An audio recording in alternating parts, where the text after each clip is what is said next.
All right, we are live. Thank you for joining us today. Today we have a very interesting discussion. I'm joined by a Muslim by the name of Imran, and we're going to be looking at the crucifixion of Jesus according to the Quran. However, unlike the majority of Muslims today, anyway, Imran does not believe that there was some sort of substitution or some other theory that prevents Jesus from being crucified. Rather, he believes that the Quran affirms the crucifixion of Jesus. So he has written a paper that is on this subject. It's pinned at the top. If you haven't had a chance to download that, you might want to do so you can refer to it as we're going along. We'll be discussing that paper and maybe adding some things to it. Our subject today, or our discussion today, will focus on that subject. However, we won't be getting into topics far afield from that. Without further ado, let me get us started by opening with a word of prayer. Dear Heavenly Father, I thank you so much for this time together. I thank you for the technology that allows us to connect with people all around the world and the opportunity to connect with people who have different ideas. I thank you that we're living in a time where we can have this free exchange of information. I know that people in most times and places haven't had this opportunity, that they've either grown up in a community where they were never exposed to any ideas different than their own, or they lived in a place where there were multiple ideas, but there was constant conflict between those ideas, often violent contact. And we know that this is still true today, that there are parts of the world where their ideas are not discussed, but there is violence instead. But we're very thankful that we are living in a situation where we can have these discussions. I ask that you be with me today and that you help me through this discussion.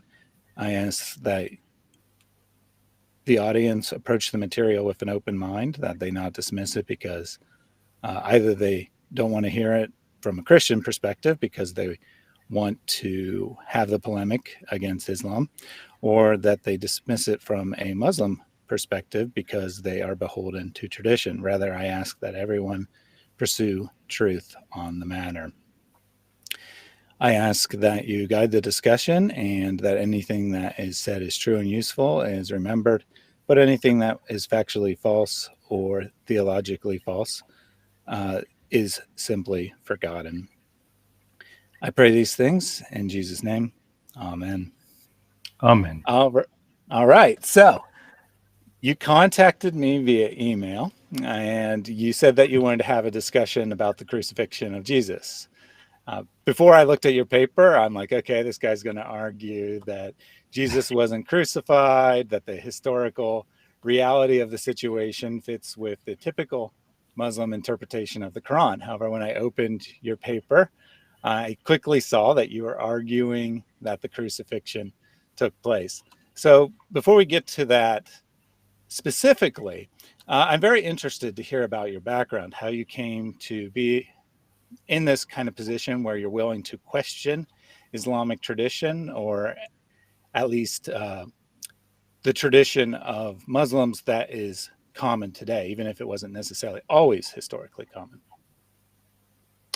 Yeah, so I was born and raised in a Muslim family, and I was raised with all the traditional Muslim Sunni beliefs. Um, but I was raised in the UK, and I went to Church of England school, so I was also exposed to Christianity from a very young age. And then I went on to go to university and study secular subjects. And so I was exposed to sort of science and the kind of secular approach to um, a range of subjects. And so I think I've had exposure to the Muslim tradition. I think I've had exposure to Christianity. I have read the gospel accounts, unlike many Muslims. I've read the Torah. Um, and I think I've also had exposure to science. And I think when you have exposure to different fields like that, you sort of start to question your own beliefs. And So, I know that what I'm presenting today is quite unorthodox from a Muslim perspective, but I think it is evidence based. I think it is motivated by a sincere desire to understand what the Prophet Muhammad believed. Um, and so, what I've ended up becoming is I'm still a Muslim. I still affirm the Quran. I still believe that the Prophet Muhammad is a prophet of God. Um, but I don't agree with many of the traditional Muslim beliefs. But I am prepared to justify that. I don't want people to just think that I'm an apologist or a reformist who's not comfortable with his religion. I actually feel that, as with this issue of the crucifixion, I do feel I can justify my position. Yeah, just from my own perspective, studying Islam as an outsider, uh, I don't know which positions other than this one, obviously, that you hold that are in conflict with, the traditional views. But I've found that in many cases, there has been a change in what we call Islam, that uh, the original ideas, which we'll just say come from Muhammad, because it's, not the debate that we're going to have here, that the ideas of Muhammad were eventually changed over time. And in your paper, you say something like that one possibility is this was in response to polemics, which is actually what I found, that often, uh, it's specifically in response to the arguments Christians were making against the early Islamic community, they adopted new ideas to counter those polemics, and they changed their ideas, and those ideas now are seen as, true Islam, what everyone has always believed. And historically speaking, I've found that I don't think that's generally the case. Yeah, I don't think that's accurate. I think the first 2 centuries of Islam, after the death of the Prophet Muhammad, are known as the kind of formative period of Islamic thought. And during that period, there were intense debates between Muslims about many, many issues. Incidentally, it's a very similar picture if you look at the history of Christianity. I think in those first 2 centuries, there were lots of debates about lots of different things. After a couple of centuries, that's when kind of the Muslim tradition started to take form. Well, certainly the Sunni tradition. Obviously, there were other traditions as well. The Shia tradition is there. But some groups, such as there was a group called the Mu'tazila, who were kind of rationalists, they became extinct. Um, Mhm.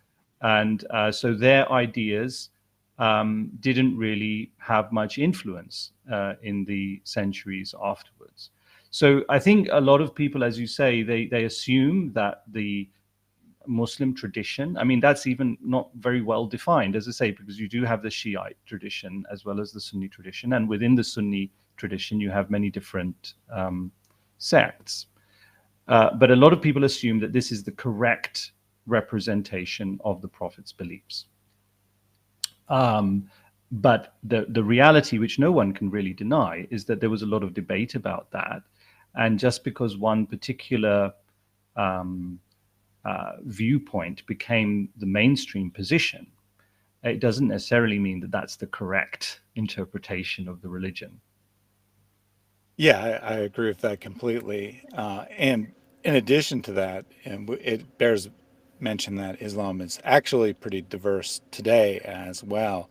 We associate, at least us in the West or outsiders, we associate Islam with the Salafi movement primarily.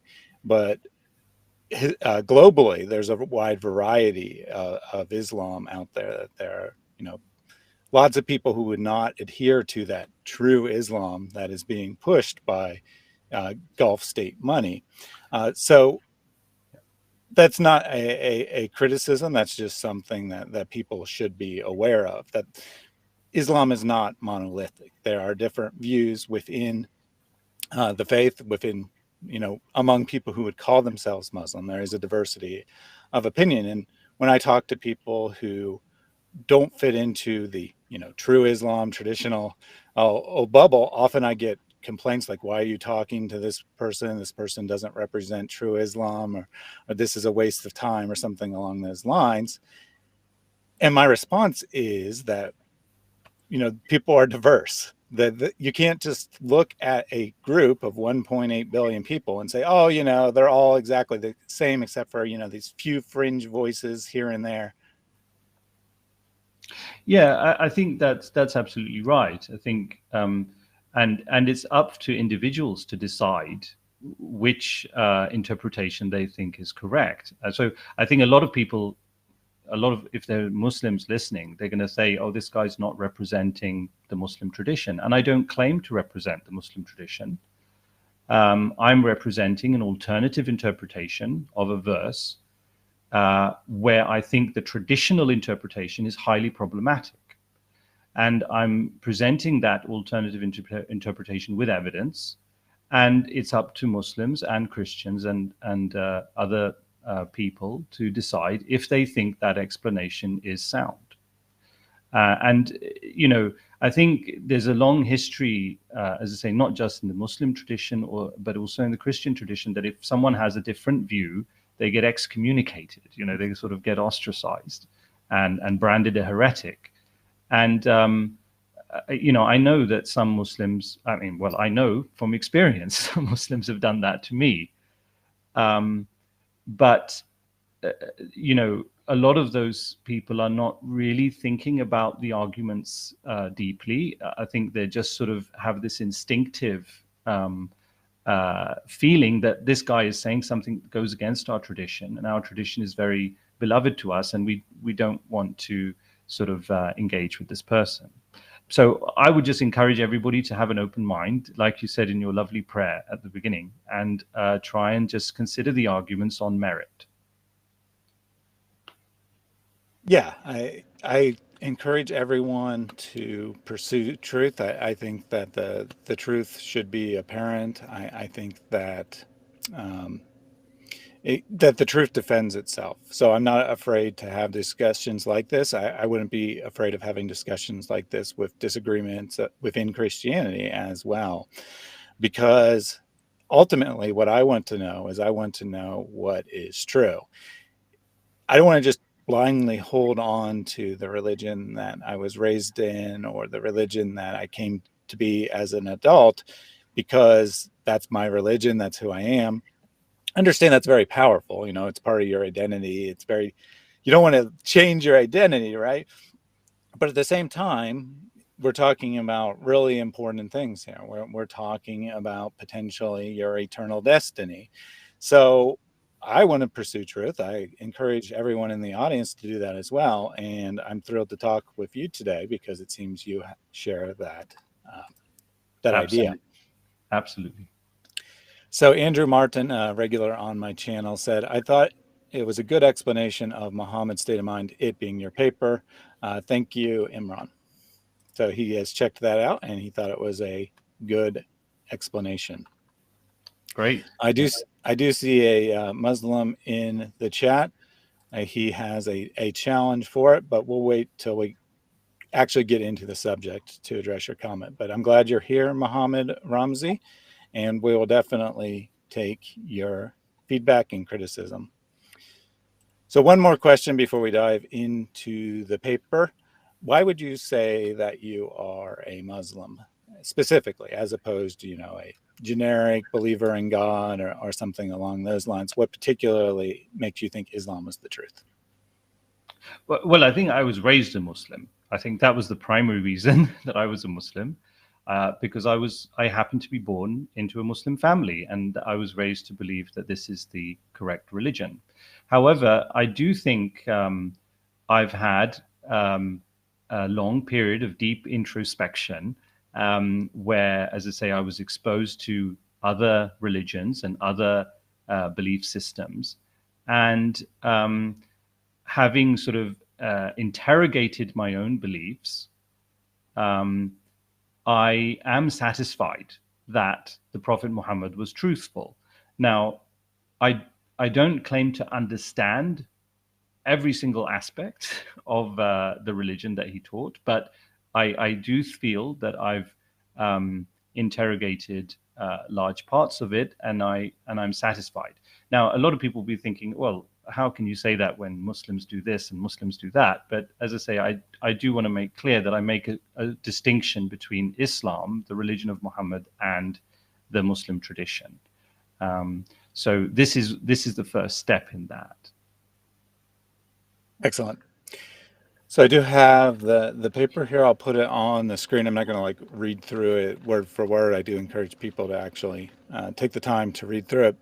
So, but you open the article with kind of setting the stakes here that Muslims often, or well, because Muslims mostly assert that Jesus was replaced by another figure on the cross, sometimes Judas specifically, sometimes an unknown figure, that Christians have used this as a major polemic against Islam. Absolutely, yeah. I mean, if one of the conditions of joining a religion is that you have to reject an undisputed historical fact, that's quite a big ask, to ask someone to give up something that is considered to be objectively true in favor of blind adherence to religious dogma. And this issue is relevant sort of later on in the paper, because what I say is that if the Prophet Muhammad had adopted this position, we would have expected Christians in his time to be equally outraged by this claim. And we would have expected the claim to be quite controversial. So the fact that crucifixion denial is kind of one of the main targets in polemics against the Muslim tradition today, why wasn't that the case in the Prophet's lifetime and the early period of Islam? Yeah, I think that is a good argument there, that the early Christian polemics against Islam didn't mention this point. That they, now granted, there wasn't secular history saying that this was an undeniable fact, but nonetheless, I think that it probably is an important point, because obviously it's central to Christian doctrine. So even if they didn't use it as a polemic for that reason, because how are you denying this clearly obvious fact, they would use it as a polemic that you're denying the core, one of the core doctrines of Christianity, the way they talk about other denials of Christian doctrine.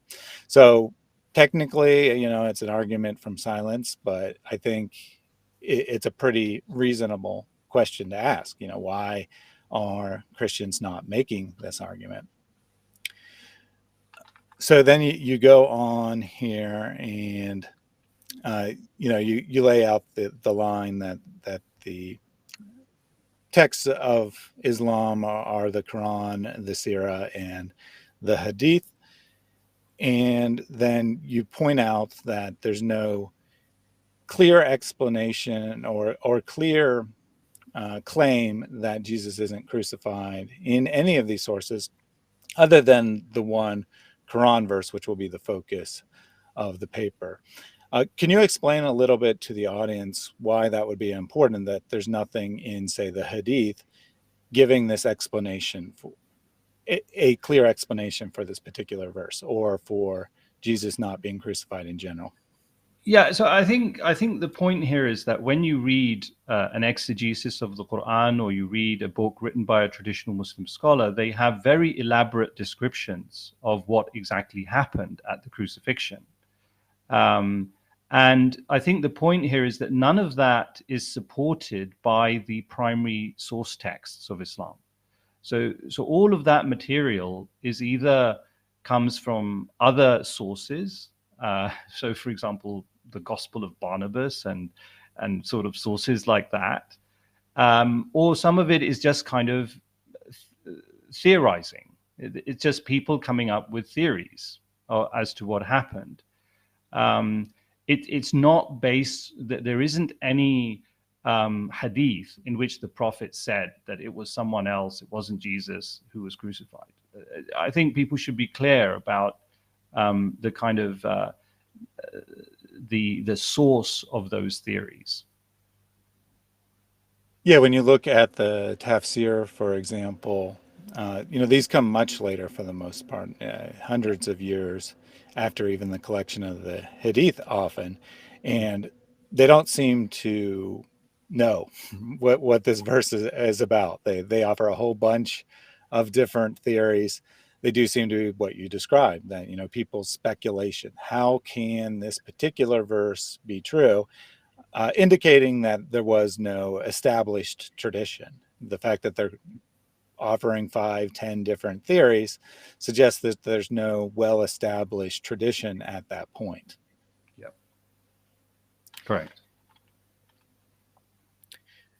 So then you ask the question, what would the historical Muhammad been aware of? Would he been aware of what the Christian belief at the time was? And you argue that he is familiar with Christianity, and thus, if he's at all familiar with Christianity, he would presumably also be familiar with the fact that Christians believe that Jesus was crucified. Yes. Can you explain why you believe that Muhammad was familiar with Christianity? So I think there's a number of points made in this paragraph. For example, the fact that there were quite a lot of Christians living in the Arabian Peninsula. Muhammad traveled to Syria, which was under Christian rule at the time, and so he would have been exposed to Christianity there. He had this family friend. He may have had other close acquaintances that were Christian, but we certainly know that he had a family friend called Waraqa, who was a Christian, and who had access to biblical scriptures. We don't know exactly what scriptures those were, but we know that they included the gospel. And then, of course, these Muslims who went to Abyssinia and spent a long time living there. Now, and just an example, one of the people who traveled to Abyssinia was a man called Ubaidullah, who used to be a Christian, and he converted to Islam, and then he emigrated to Abyssinia with his wife, Habiba. Now, Abyssinia at the time was a Christian country, was under Christian rule, and not long after Ubaidullah went to Abyssinia, he converted back to Christianity. But his wife remained a Muslim, and they lived there for over a decade. After which time Ubaidullah passed away. So Habiba was a widow. She returned to Medina and married the Prophet.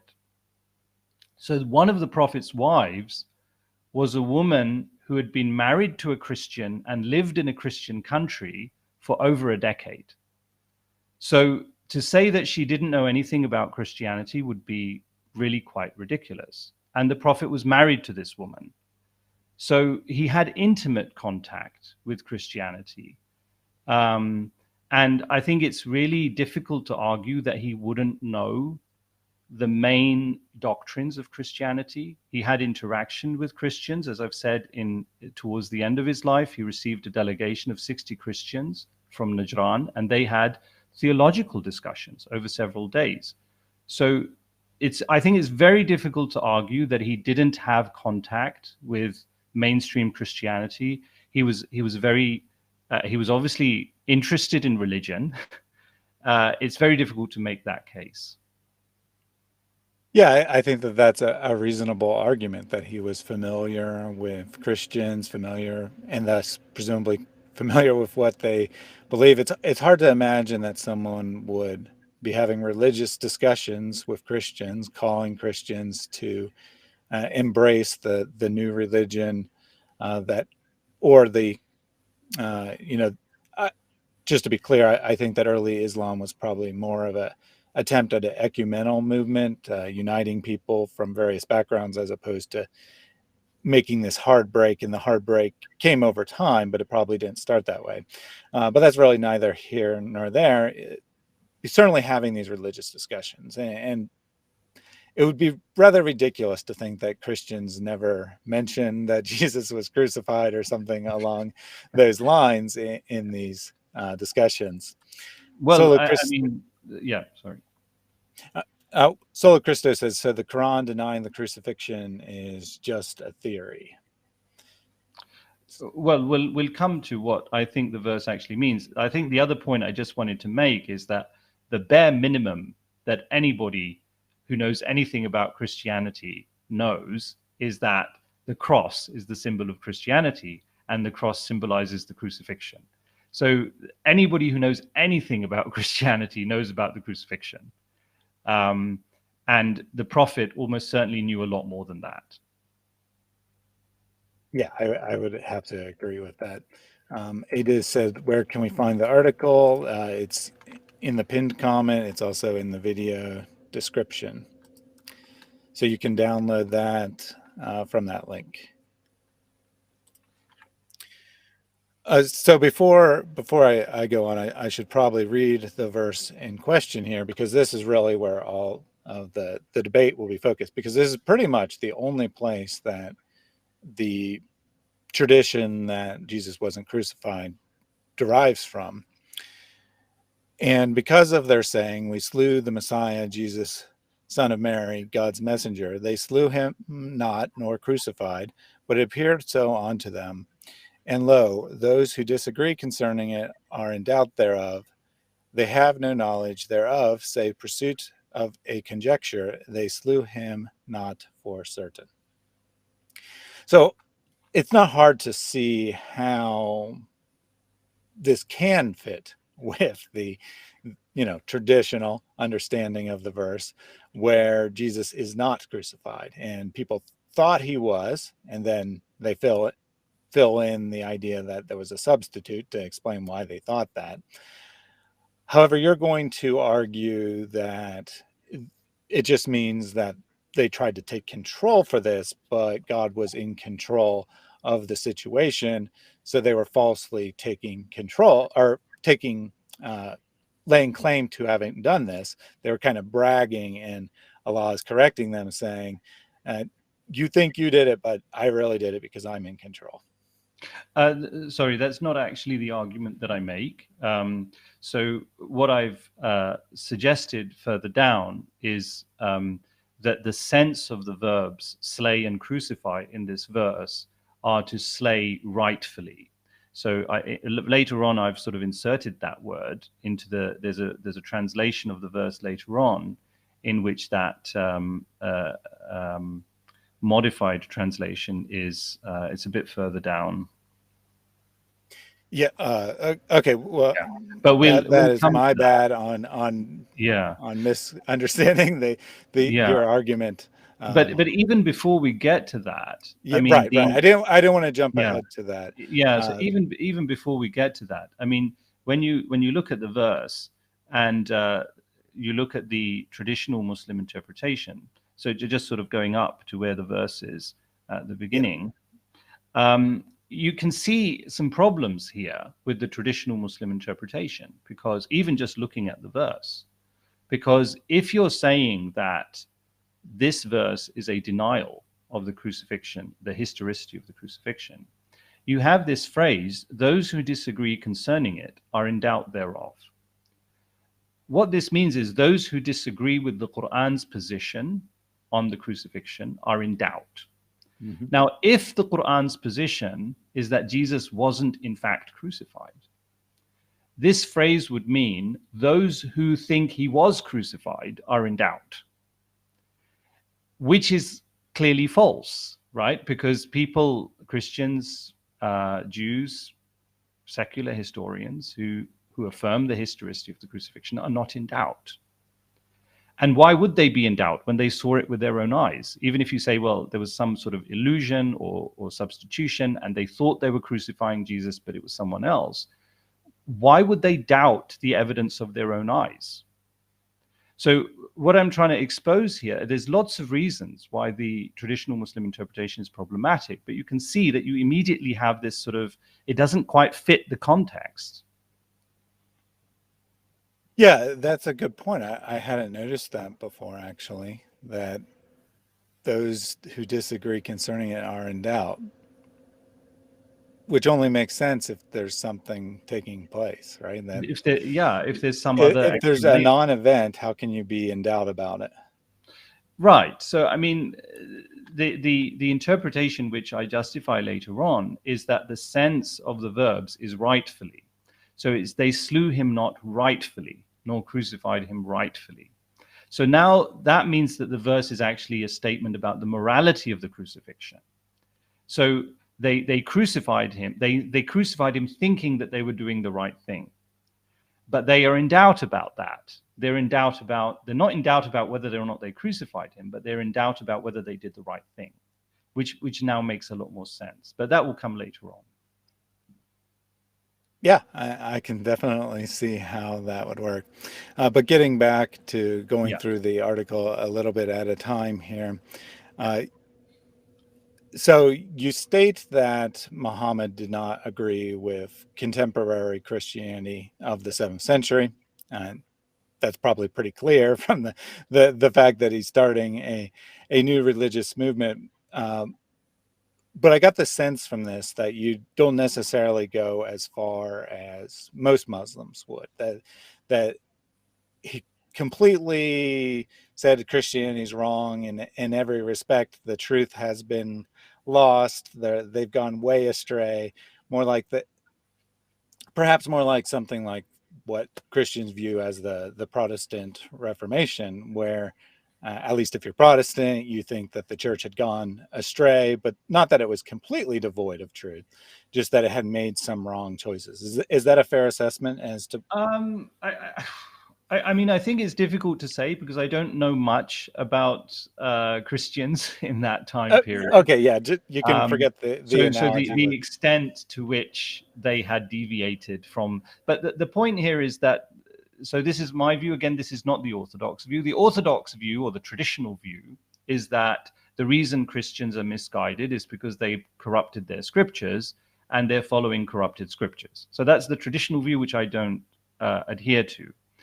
My view, which is based on the Quran, and anybody who's listening can read the Quranic verses, is that the Prophet affirmed the authority of the Torah and the Gospel. He never challenged the scriptures, but he said that Jews and Christians weren't following their scriptures. They weren't interpreting them correctly. Now, if you compare that to Jesus, Jesus said exactly the same thing. He said that I have not come to abolish the law or the prophets, I've come to uphold them. So he accepted the authority of the Torah. He never criticized the Torah as a scripture, but he said that the Pharisees had misinterpreted their scripture and they weren't following it. So Muhammad is doing exactly the same thing. He's saying that there's nothing wrong with the Torah and the gospel, that the scriptures are intact. The problem is that Jews and Christians are not interpreting it correctly. Now, in terms of how far had they deviated from the correct interpretation, I think that's a subjective question, which I don't really know. Fair enough. So let me rephrase it. So you think that the text itself was still teaching the correct message, and now how far people had deviated from the text said, which is actually, you said you didn't know much about Christianity, which is fine. I wouldn't expect you to, but that's exactly what the Protestant Reformation was about. That they felt that the Catholic Church had gone too far away from what the biblical text actually said, and wanted to get back to looking at the text itself as opposed to all of the traditions that had developed over time. Yeah. So you could say that the prophet is doing that, but possibly he was more radical than the Protestant Reformation. Yeah, well, because, as you say, okay, he kind of he started a separate religion. So yeah, completely fair. So then you say next we should consider how the prophet would have reacted to the story of Jesus in the gospel. And then you make the claim that Muhammad kind of saw himself in the same line, that he saw himself as a new prophet, but in the line of the long tradition of prophets in Judaism, and of course in Christianity, but Christianity views itself as the continuation of Judaism. So, given that he thinks that he is a prophet in the same line, how does that color his understanding of what Christians are saying, that Jesus was crucified? So yeah, I think the context of this is that if the prophet accepted the authority of the gospel, then clearly he accepted the crucifixion. I think that's very clear. If you accept the authority of the gospel, how can you not accept the historicity of the crucifixion? So I think what I'm saying is, well, if you accept that, then how would the prophet have reacted to the crucifixion of Jesus? Now, here I'm sort of comparing the Jesus to the prophet. I've already said that the prophet, like Jesus, affirmed the scriptures of the Jews. He affirmed the Torah, just like Jesus. But he said that Jews weren't following the Torah correctly, just like Jesus. So there are these similarities. And the Jews really despised the Prophet Muhammad because of this, and just like they despised Jesus. So the main difference between Jesus and Muhammad is that Jesus was captured and killed, whereas Muhammad escaped capture. There were attempts made on his life, but he wasn't killed. But he would have felt, I mean, this would have really touched him emotionally. I think that's what I'm arguing here. The fact that Jesus went through the same struggle in trying to convince Jews that they weren't properly following God's law.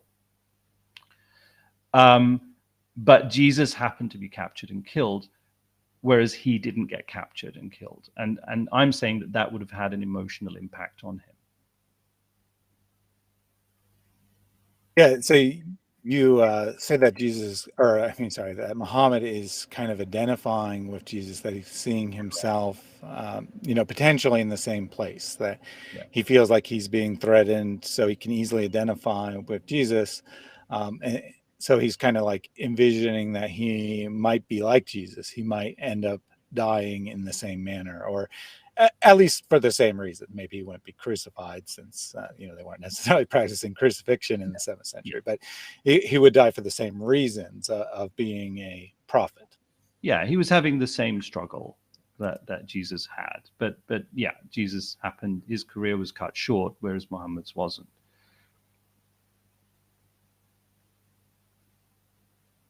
So then you talk about kind of the various events in Muhammad's life that would have been weighing on his psyche, that some people close to him had been killed in battle, how some of his relatives were speaking against him, and so forth. So can you kind of describe what you envision as Muhammad's state of mind here? So what I'm doing here is I'm drawing an analogy between the death of the Prophet's uncle Hamza, or the martyrdom of the Prophet's uncle Hamza, and the crucifixion of Jesus.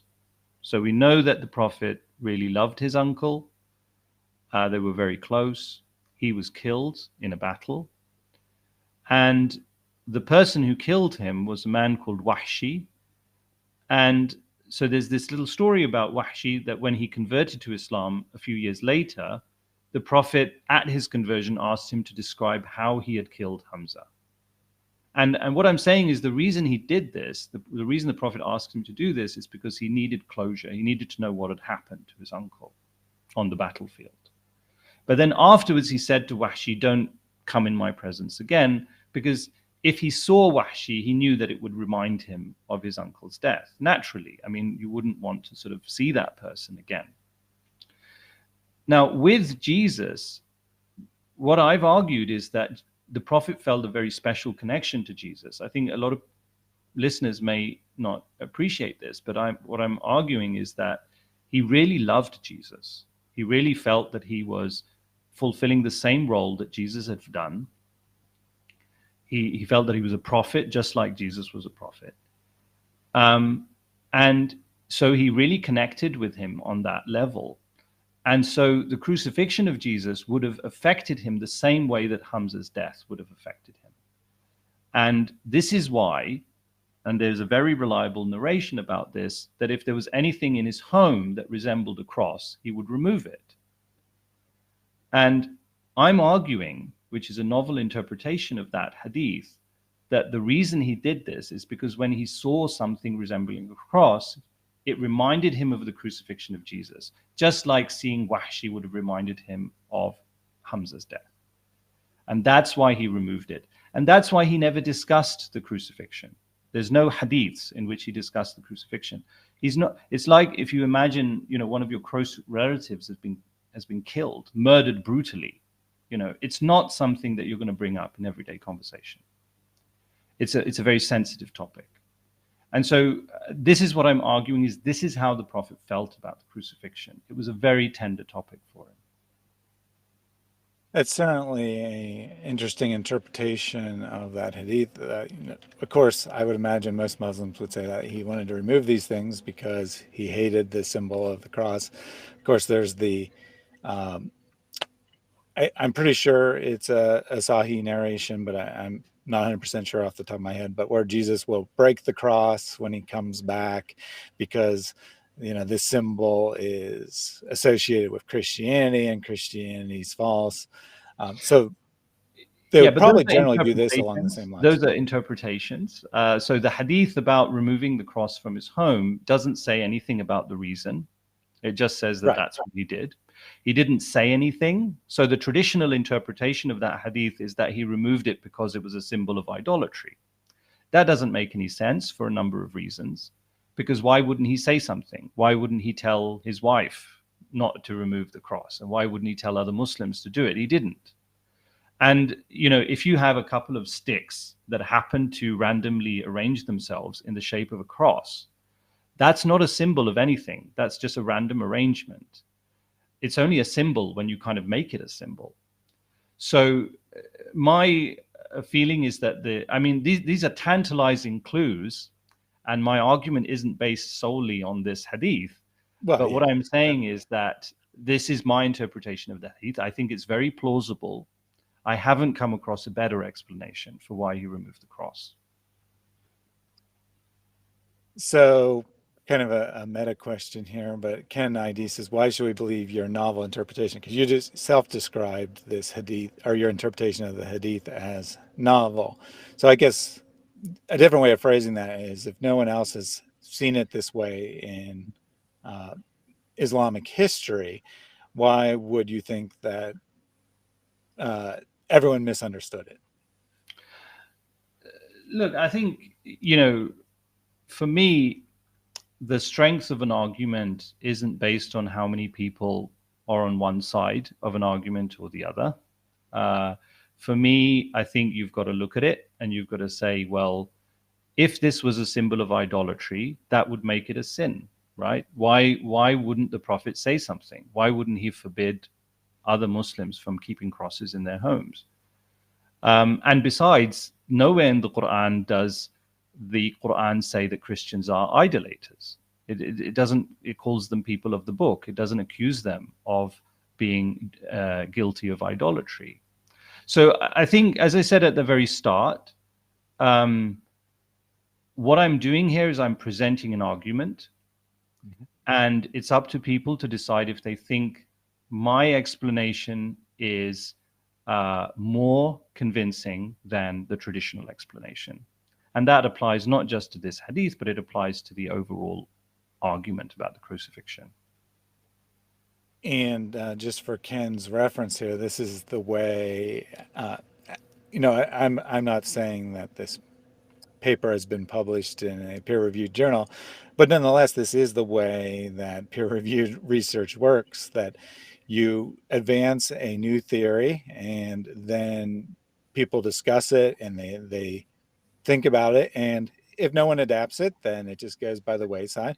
But if people find it convincing, eventually it becomes the accepted consensus. This is how human knowledge moves forward, is people proposing new ideas and new ways of looking at things. And hopefully over time we come closer to knowing the truth by having these kinds of discussions. Fuzz beatboxer, who may or may not be a Muslim, I'm not quite sure, but the fact that he put crucifixion, I think perhaps he's a Muslim. He says, if it's in the Quran, so like if the Quran actually says that Jesus is crucified, like you're asserting, why wouldn't there be any narrations about it? So why are there no Hadith saying that Jesus was crucified? You've argued that part of your case is that there are no Hadith saying that he wasn't. So I guess, that can go either way, is kind of that. He Yeah, thinks that there should be ones describing it.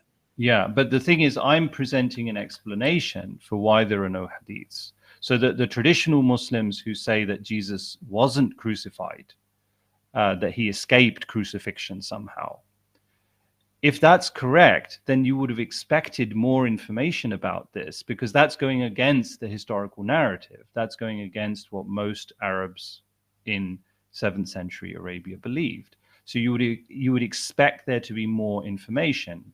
So that the fact that the Prophet didn't clarify exactly what happened, and later on traditional Muslim scholars had to come up with these theories, why wasn't it clarified? What I'm saying is that the reason it wasn't mentioned is because it was a sensitive topic for the Prophet. It wasn't something that he would talk about. And besides, the Prophet affirmed the gospel, and the crucifixion is described in detail in the gospel. So there was no reason for the Prophet to sort of add additional information to that. All the information is already there. Very good. So just for reference, Fuzz did clarify and say that he is a Christian. So that was an unintentional misspelling of crucifixion. But one that Muslims do sometimes. So that's why I guess that he might be a Muslim. So anyway, continuing on with your argument here, you say that the verse has to be interpreted in its context. I agree completely. Obviously, there are multiple different types of context. There's literary context. There is the social context. There is the specific occasion that it was said to be revealed context, and the historical context as well. You argue that that because Jews were mocking Muhammad, that they were speaking against him, that is the context that we should read this verse in, that we should understand it in the context of being as a response to the Jewish people, who obviously don't believe that Jesus is the Messiah, that they were mocking Muhammad and perhaps even making this boast that we killed Jesus, he's not the Messiah. Well, it's this sarcasm here, right? We slew the Messiah, God's messenger. This is sarcasm. So it's not just that they're bragging about the crucifixion, they're doing it in a very obscene way. And so that's the context in which the Quran is responding. And,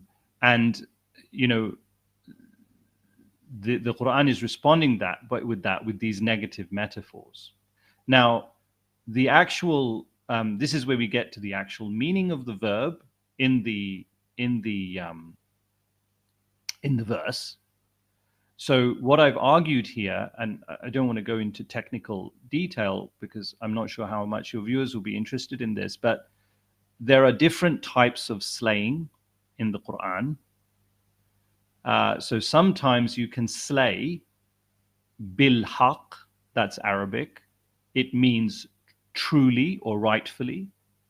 And you can also slay bi ghayri haq, which means not truly or not rightfully.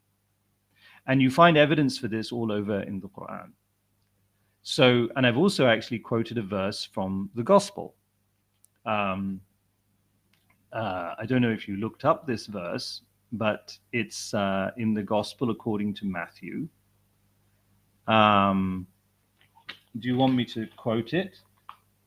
Yeah, well, I can. Yeah, go ahead and quote it, but I'll also jump down to the footnotes here. So, Yeah. So pe- there's a verse in Matthew in which Jesus says, um, "And fear not them which kill the body, but are not able to kill the soul."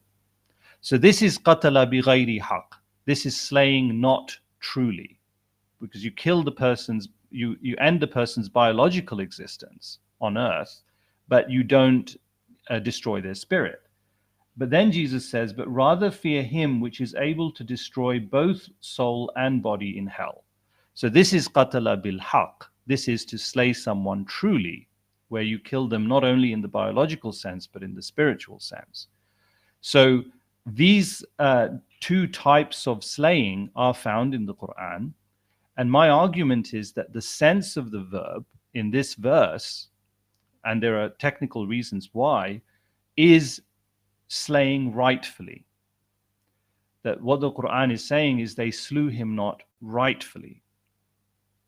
That's the actual meaning of the verse.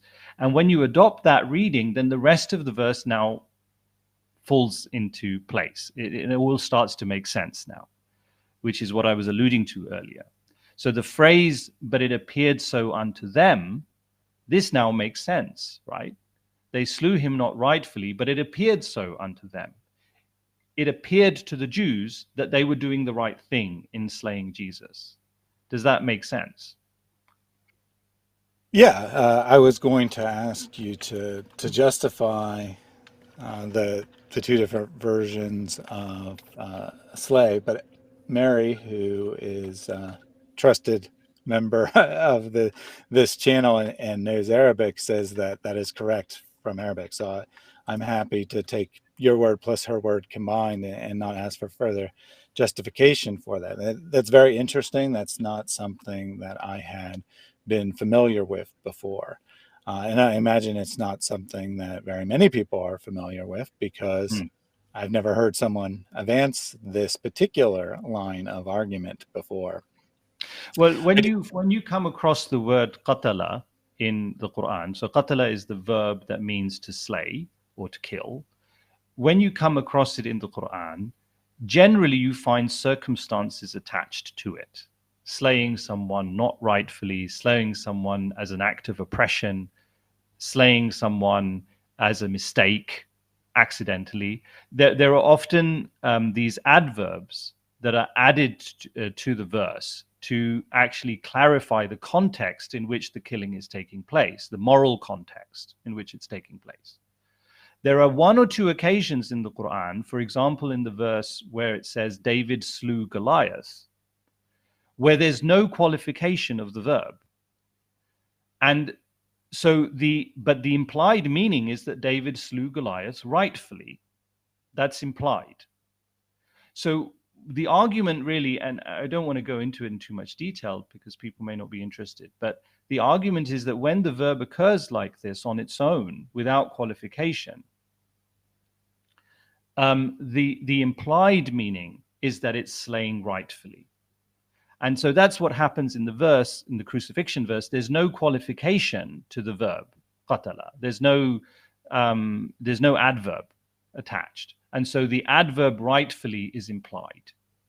But it's not just that argument. It's the fact that once you add this word, this implied meaning, the rest of the verse now makes sense, because otherwise it doesn't make sense. How they slew him not, but it appeared so unto them. If you interpret that literally, that it's not a statement about the morality of the crucifixion, it's actually saying that they did not kill him. Then, but how did it appear so unto them? Why did it appear to them that they did? Was it an illusion or was it a substitution? And that's where all these theories are born. But if you say that it's talking about the morality of the act, then it's very clear that it's saying that the Jews thought they were doing the right thing. And it's interesting that it says it appeared so unto them, meaning the Jews. It doesn't say how this appeared to non-Jews. So the traditional Muslim interpretation is it appeared to everyone present that Jesus was crucified when in fact he wasn't. But the Quran doesn't actually say that. It says it appeared so unto the Jews. How can a crucifixion appear a certain way to a certain group of people? The only way that can make sense is if it's talking about the morality of the act rather than the actual material fact. There have been a number of comments in the chat along the lines of this is a waste of time, this guy's just making stuff up, blah, blah, blah. Guys, if you're not interested, then don't watch. But I think that this is a very helpful discussion because what we want to Thank move you. towards is the truth. Yes. You know, from a Christian perspective here, if Muslims come to agree that Jesus is crucified, that removes a stumbling block for them becoming Christians. Likewise, from the Muslim perspective, if Muslims come to believe that Jesus is crucified, it removes a stumbling block for Christians. That Yes.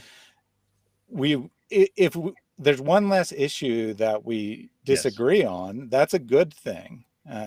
You know, assuming that we agree on the truth, it's a good thing that we Yes. agree. So, you know, people saying that this isn't true Islam or that it's, I only care what true Islam says. Well, But fine. you, If you have no interest in a plain discussion on, you know, what the truth of the matter is, and you only want to go to a channel where there's a heated argument back and forth, feel free to do so, but that's not what you're going to find here. And you making these angry posts in my chat, or maybe not angry, but, you know, provocative posts in my chat is not helpful. You're wasting your time. I'm not going to like start yelling at Imran or something. So please, just pay attention to what's being said. If you want to say that he's wrong, that's perfectly fine. that's fine. But do so on arguments, not, you know, these attacks where this is a fringe belief. Why should I pay any attention to this guy or something along those lines? Because those, one, are logical fallacies, and two, is against the spirit of this conversation. Thank you so much for saying that. And, you know, I think those literary arguments that I just said, they may sound very technical to some listeners, and they think that I'm, you know, I'm making things up. But actually, I would like to assure you that the literary arguments, they are sound. I haven't gone into them in detail, but they are sound. And I'm very happy if people want to actually know about those. But I think most people, when they approach a text, they look at the context more than this kind of literary analysis. The literary analysis is a bit kind of boring for a lot of people. And so that's why I haven't gone into that in too much detail. Yeah, and that's perfectly fair. So getting back to the paper, I'm happy to take your word for the, like I said, I'm happy to take your word for the technical argument on the meaning of these terms, since it was already affirmed by Mary, and you gave some of the details as well, even though I said you didn't need to. I do want to also ask you to justify the first statement here, though, that the Jews were taunting the prophet with obscene sarcasm, deliberately targeting him where they knew it would hurt. So you can justify this from tradition, right? You can justify this from the Hadith collections and especially the biographies. But I want to ask you whether that's really consistent with your approach, because you're drawing on tradition where it helps your case and you're ignoring it where it doesn't. Can you just clarify, why is that statement controversial? Because, well, for the same reason that tradition might be questionable in general, that it comes well after, at least it's written down, right?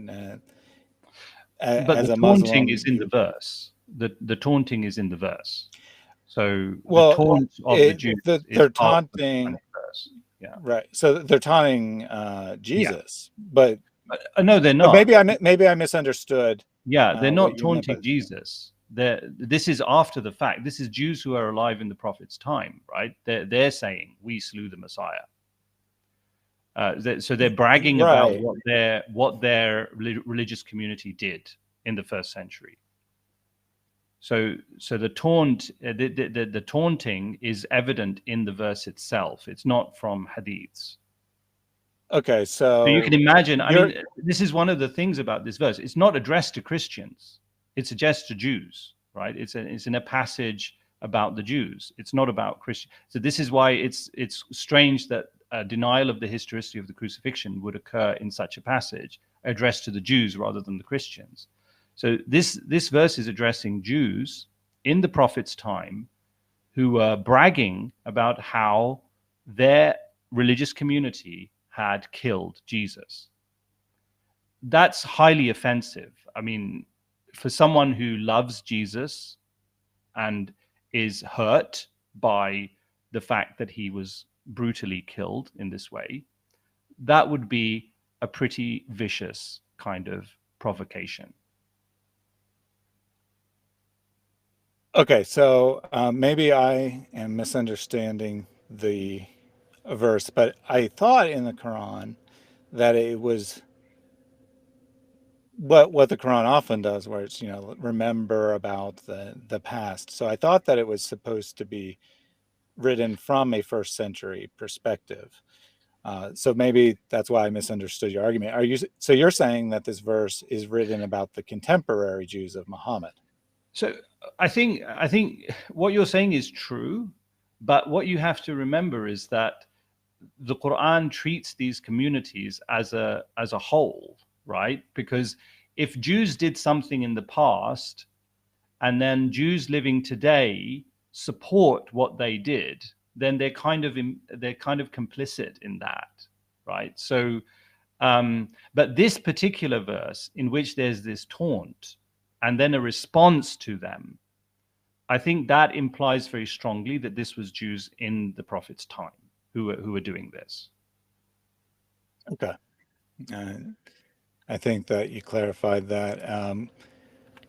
Cogito ergo said, responded to your statement that they believed Jesus was a false Messiah, and he said that that's contrary to the Quran, where they call him Messiah. Uh, so I don't recall off the top of my head when the Quran describes Jesus as Messiah. Is that put in the mouth of Jews like he says it is, or not? Well, it is in this verse. They said, "We slew the Messiah," but they're being sarcastic, right? They're saying, "We slew the Messiah, Jesus, son of Mary, God's messenger." This is clearly they didn't believe that he was the Messiah. This is something they said. Yeah, in this verse, Yeah, definitely. Maybe I misunderstood what he was but saying, no, but I mean, there's I nowhere. assumed he was referring to Yeah. elsewhere in the Quran No, because else. in this verse There's it's obviously sarcastic. Yeah, yeah, yeah. I mean, it's why if you think he's the Messiah, why would you slay him? I mean, it's clearly sarcasm. So, but elsewhere in the Quran, the Quran says that Jesus was the Messiah, but Jews never said that. I mean, there's never have Jews ever said that. I mean, clearly that's part. Otherwise, they would be Christian, right? If they thought that. Yeah, so we had two comments along the same lines of Mick says Jews wouldn't say they slew the Messiah, they would say they slew the man Jesus, and Sonny says a Jew would never call Jesus Messiah in any form. I would like you guys in the chat to justify that claim that no Jew would use sarcasm to describe Jesus as Messiah, but clearly meaning false Messiah, because that doesn't seem like a very credible claim to me that it's impossible that a Well, Jewish. yeah. I Yeah. mean, Okay. So even in the gospel, didn't the Jews? I mean, it was kind of sarcasm when they said, "Well, if you're the Son of God, then come down off the cross. If you're the true Messiah, then come down off the cross." I mean, it's yeah. I mean, I think it's yeah. Why couldn't they employ that kind of insult? yeah, I'm not sure why the chat would think that that was an impossible thing to say. Mick says that why did they add God's messenger if he wasn't a messenger to them either? But, well, first of all, uh, how does that change the argument any? Yeah. I'm not sure. I mean, if it's sarcasm, Yeah. right? Yeah. So if the chat can come up with a reason why they think that a Jewish person would never use the term Messiah sarcastically or never use the term messenger sarcastically, I would like to hear it. But right now, I'm finding your argument more convincing than the chat. Thank you.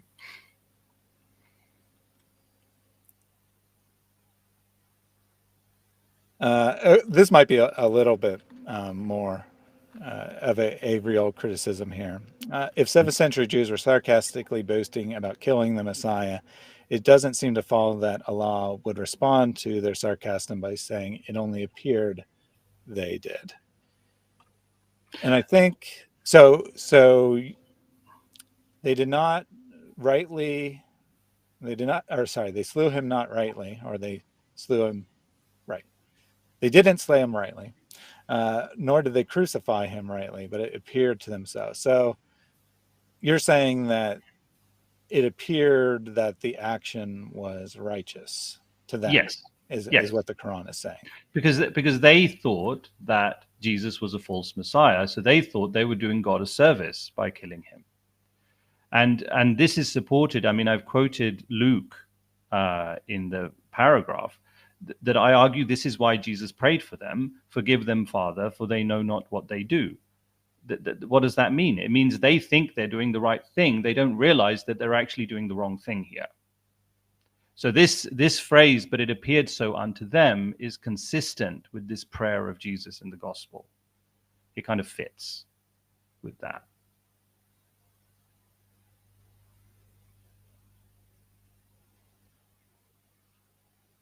Yeah, I think that the breakfast skin's probably intended point that it could be probably be worded more clearly with some verb other than appeared, perhaps, like but they Yeah, were actually yeah. That's an but they were English actually translation of the Arabic word. Yeah, I right. mean, the Arabic word is shubbiha, which means, it's been translated as appeared.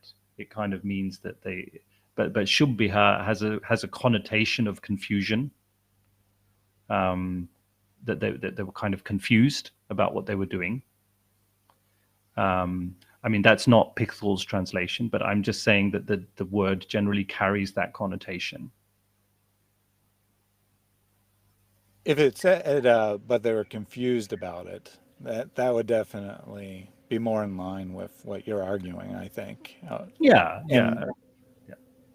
and it could say something like but their action was not rightful, which would then make it like crystal clear, I suppose. But I don't I don't think that this is like a knockdown defeater of your argument. I do think that it has some merit on like these they would use the term Messiah. Uh, anyway, we'll move on.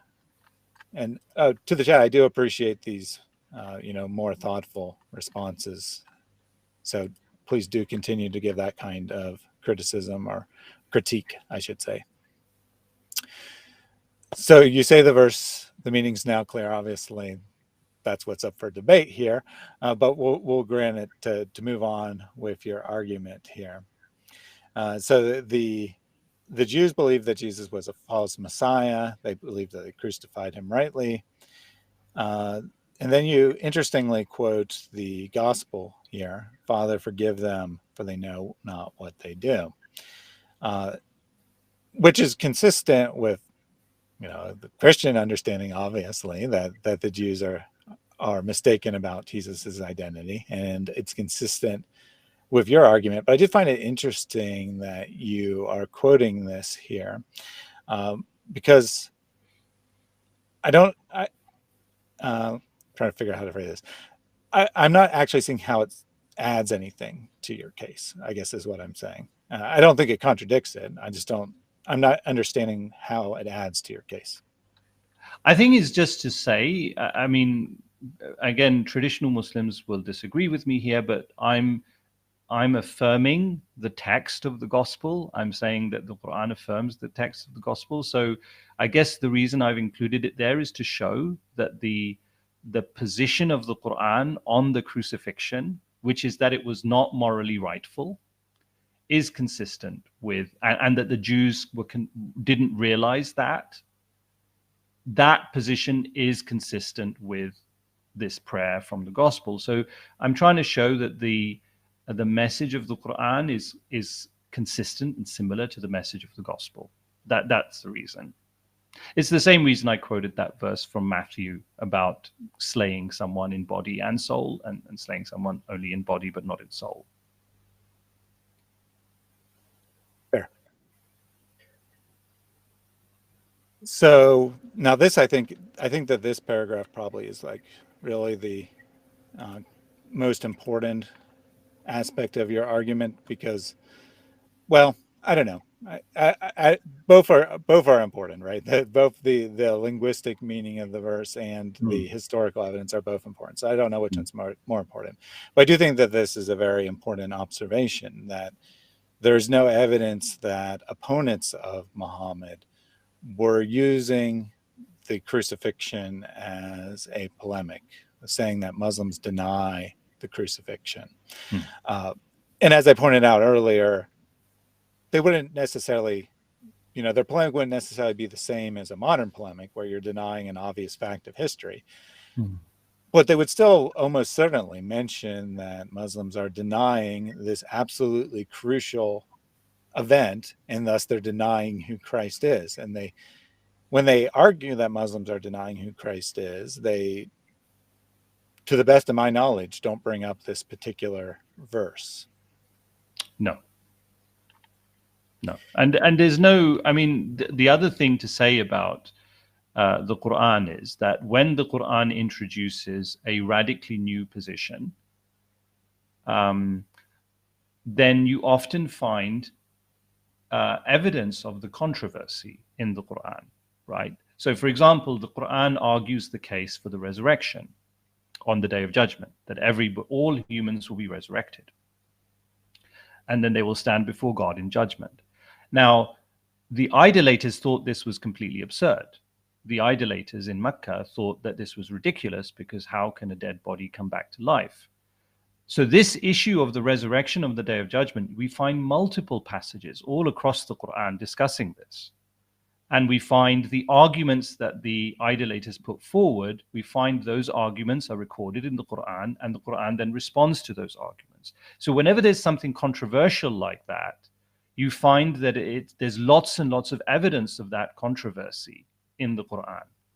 But when it comes to the crucifixion, there's absolutely nothing. And this would be quite a radical position for the Prophet to adopt. For him to say that the crucifixion of Jesus, which was regarded to be historical fact, didn't actually happen, this would be a very radical position. You would expect there to be controversy, and you'd expect there to be lots of evidence of that in the sources, including the Quran, but there's not. Yeah, I agree that I don't know about the only rational explanation, but certainly the best explanation based on the historical evidence is that Muhammad didn't deny the historicity of the crucifixion, or if people prefer, the author of the Quran didn't deny the historicity of the crucifixion, because we have this one verse, but then you have to weigh it against everything else. And you didn't bring it up in the paper, but a number of other Quran verses imply that Jesus died. Yes. Now, Muslims will say that, well, they're just talking about his future death or whatever. But the fact of the matter is a plain reading of the Quran, if you exclude this verse or two here, you would probably come to the conclusion that Jesus died. Yeah, I mean, you'd come to that conclusion because the Quran affirms the gospel, right? So if the Quran's affirming the gospel, then it's affirming the crucifixion. And this contextual argument, I mean, I like to use an analogy for this, that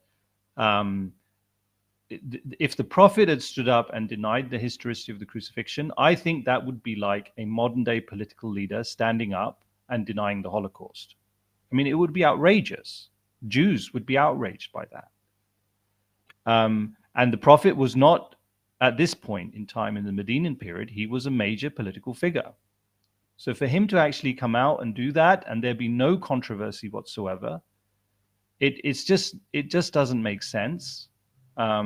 Especially when you read the Quran and you find that all the criticisms that people made about the Prophet are recorded in the Quran. There's the things they said about him, including insults, including when they called him crazy. That's even recorded in the Quran.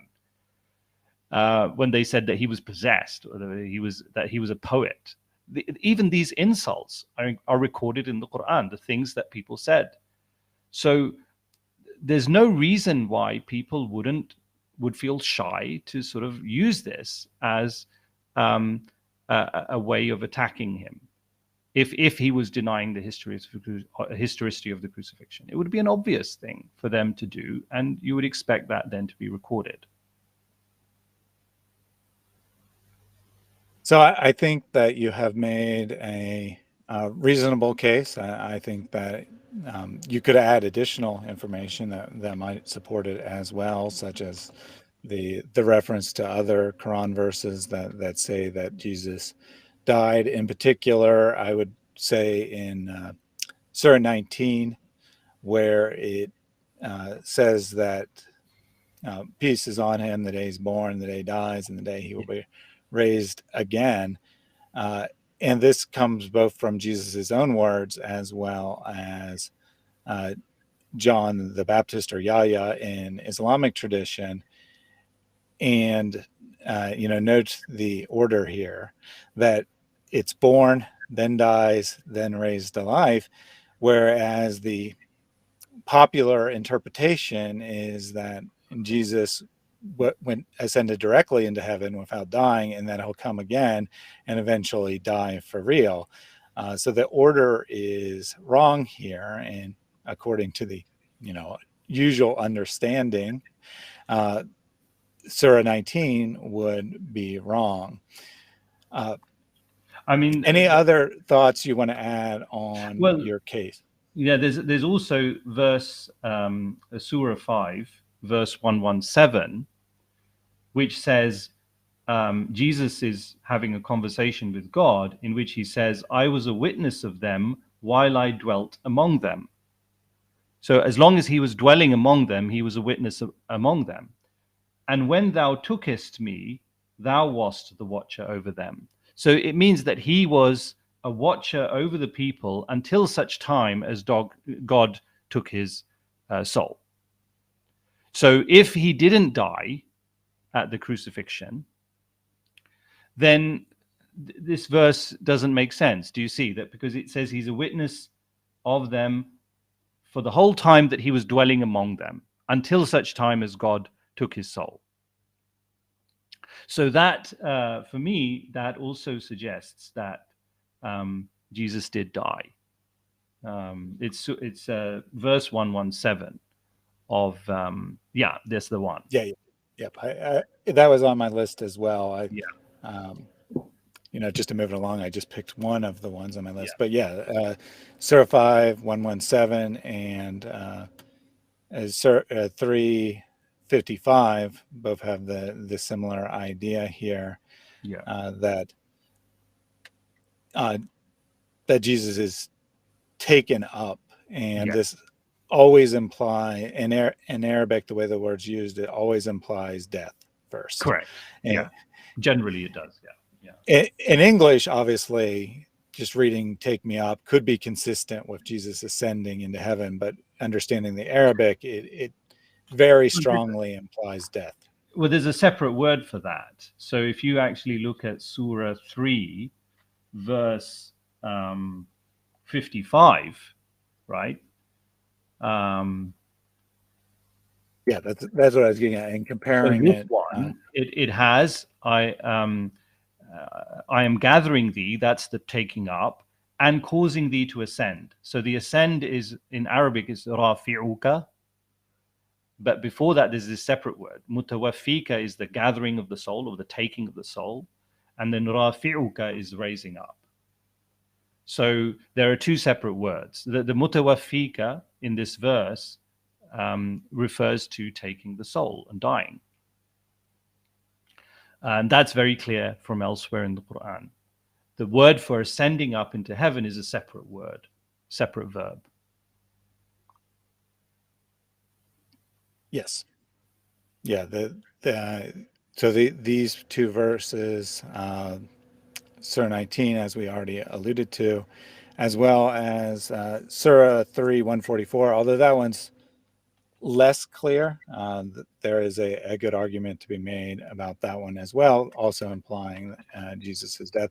Not clear in English, but I'm told that the way this is phrased and how they had to add other in brackets here, that this is strongly implied to be inclusive, that Muhammad is not a messenger, kind of like all other messengers have passed on before him, like all the previous messengers came and died. So this verse is strongly associated with the controversy that arose after Muhammad had died, and some were saying that he's not really dead, or that he'll rise again after 3 days. And then correct me if I'm wrong, but I think it's Abu Bakr who I think comes the in. original context of the verse is this was revealed after Muhammad was almost killed in the Battle of Uhud. So during that battle, there was a cry that Muhammad has been killed. A lot of the Muslims believed this, that he had been killed, and they fled from the battle scene. And so this verse was originally revealed after that. It's saying that if Muhammad is killed, or if he dies or is slain, are you going to turn back on your heels? Saying that, is your devotion to God contingent on Muhammad's survival? So this verse is kind of expressing the mortality of the Prophet Muhammad. And then when he did actually die, then one of the companions recited this verse as well. Yes, but what's interesting is that this verse, if you compare it to chapter 5, verse 75, the exact same wording that is used for Muhammad is but a messenger, messengers the like of whom have passed away before him. The exact same wording is used for Jesus. Could you say the verse again? Sorry. It's chapter 5, verse 75.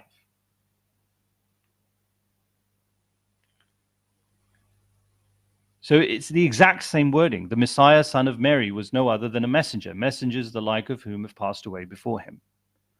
So the mortality of Jesus and the mortality of the Prophet Muhammad are expressed using exactly the same words.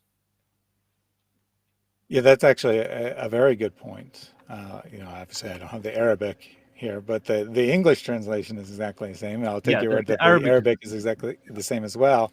Yeah. That if that verse means that Muhammad is going to die, or as used after he dies, and remembering this verse that promised that he would die, and then it's used of the Messiah, which is obviously Jesus. Mm-hmm.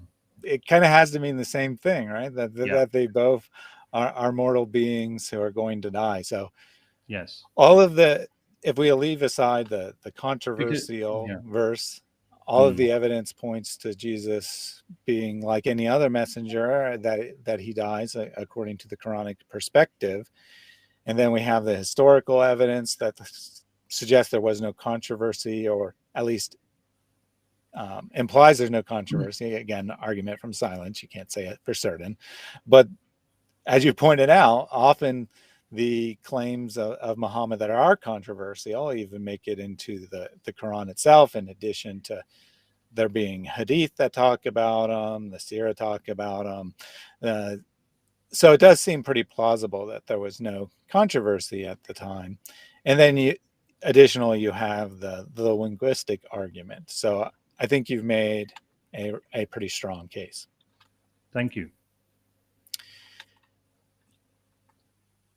So after you make your case for, what this verse actually means, or what the a very original audience, how they would have understood it. Then you go on to suggest why this may have happened. And you quote John of Damascus. Uh, yes, yeah. I was like, I think you quoted John of Damascus. Yes, you did. Correct. Yeah. So he reads the phrase, but it appeared to them, and he says that they seized his shadow and crucified this, which kind of sounds like the substitution, but not exactly. It kind of sounds a little bit different. And you labeled this as a precursor to the belief, the traditional Muslim belief. Yeah. This is the first reference in the historical sources of crucifixion denial in the context of Islam, right? It's John of Damascus in the middle of the 8th century. There's nothing in the Muslim sources about crucifixion denial among Muslims prior to this. And even in this particular source, the heresies by John of Damascus, he's not saying that Muslims are denying the crucifixion. He's taking the Quran, like polemicists do, right? So this is what polemicists do sometimes. He's not necessarily criticizing something Muslims are doing. He's taking the Quran and he's saying, look what your book says about the crucifixion. It says that he wasn't even crucified. So there's no historical evidence that early Muslims were denying the historicity of the crucifixion. This is the first reference to it in connection to Islam, and it's from a Christian polemicist. And it's only after that it then appears in the Muslim literature. I do find it somewhat odd, though, that the Muslims would take this, as you interpret it, kind of this weird misunderstanding of John of Damascus, and then kind of run with it and make it into an actual argument. So he's saying that they crucified a shadow, and they're like, no. What it actually was a different person. So that part I didn't find all that convincing, but perhaps you can explain why you think that a little bit more. Oh, well, I mean, I guess here, I'm trying to sort of paint a picture.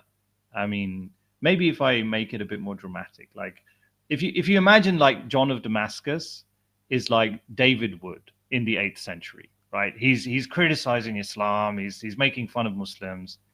And then, there's like a Zakir Naik living in the 8th century who's trying to respond to that, right? A lot of people might be offended by this analogy, but no, I like this analogy.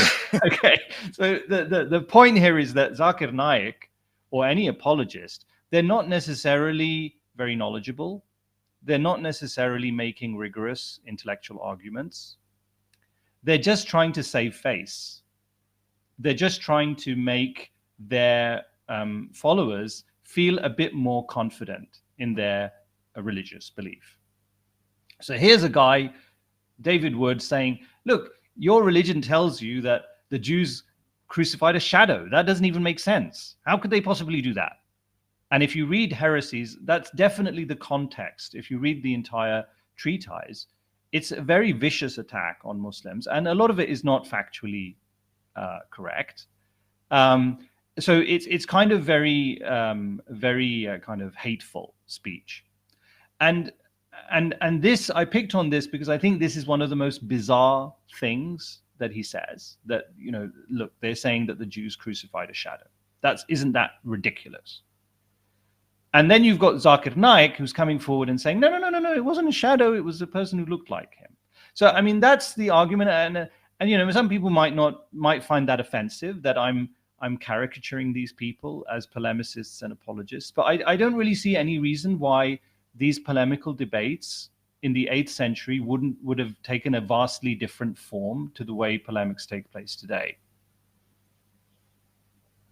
So I like that analogy. So you're kind of saying that, kind of a knee-jerk reaction to being offended about.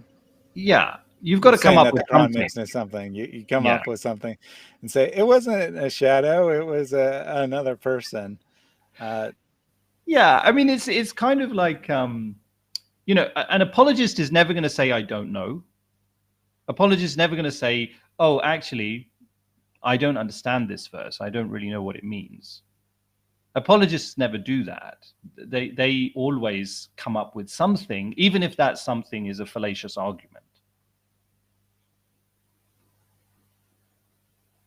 Then you do point out here at the end that there have been a minority of Right. Muslim scholars um, throughout history that have viewed this verse differently, which I think is a very important point here. Because if you were just the only person saying this, or only people in the 20th century, 21st century were Yeah. saying this, it would, not logically speaking, but intuitively, it would be a lot less plausible that no one had understood this possibility. Uh, uh, I don't recall.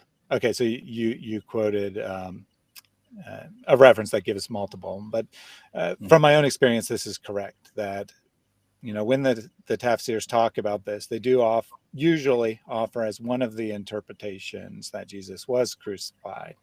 And you do see, they may go on and say that this is the incorrect position, right?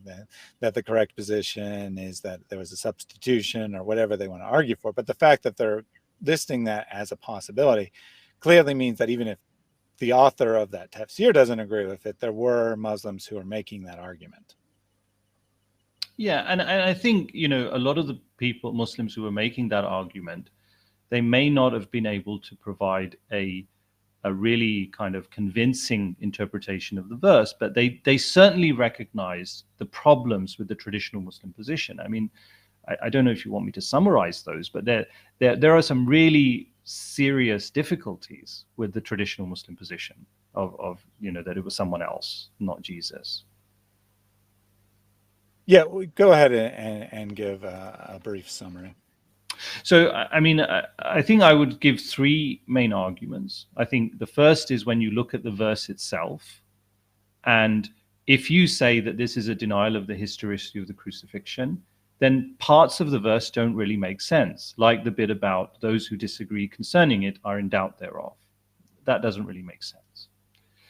I think the second problem is that it implies a contradiction in the Quran, because on the one hand, the Quran is affirming the gospel, and that means it's affirming the crucifixion. On the other hand, this verse would be denying the crucifixion. Now, Muslims get around that by saying, well, that's because the gospel is corrupted. But there's no evidence for that historically, and there's no evidence for that in the Quran or Hadiths either. So that, this it's problematic for that reason, because it implies that the Quran is contradicting itself. And it's also a problem because it's a rejection of historical fact. Now, Muslims kind of say, well, we don't care about historical facts. We believe the Quran. The Quran is infallible, but history can be fallible. History can be wrong. That position doesn't work, because then you could say, well, where did we get the Quran from? We didn't. None of us has actually met the Prophet Muhammad. How do we know that he lived? How do we know that he gave us the Quran? We know that from the historical method. So if you're calling into question the historical method, which is the method whereby historians determine what happened in the past, if you're calling that into question and you're saying that the historicity of the crucifixion is doubtful, but then the historicity of Muhammad and the Quran are also doubtful. So it's a kind of self-defeating argument.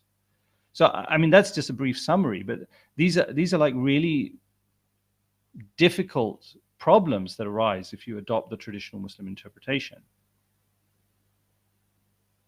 Excellent. So I do have some follow-up questions from the audience, but I also have something that you may or may not be aware of, but I think is directly relevant here. So let me switch my screen share to that real quick.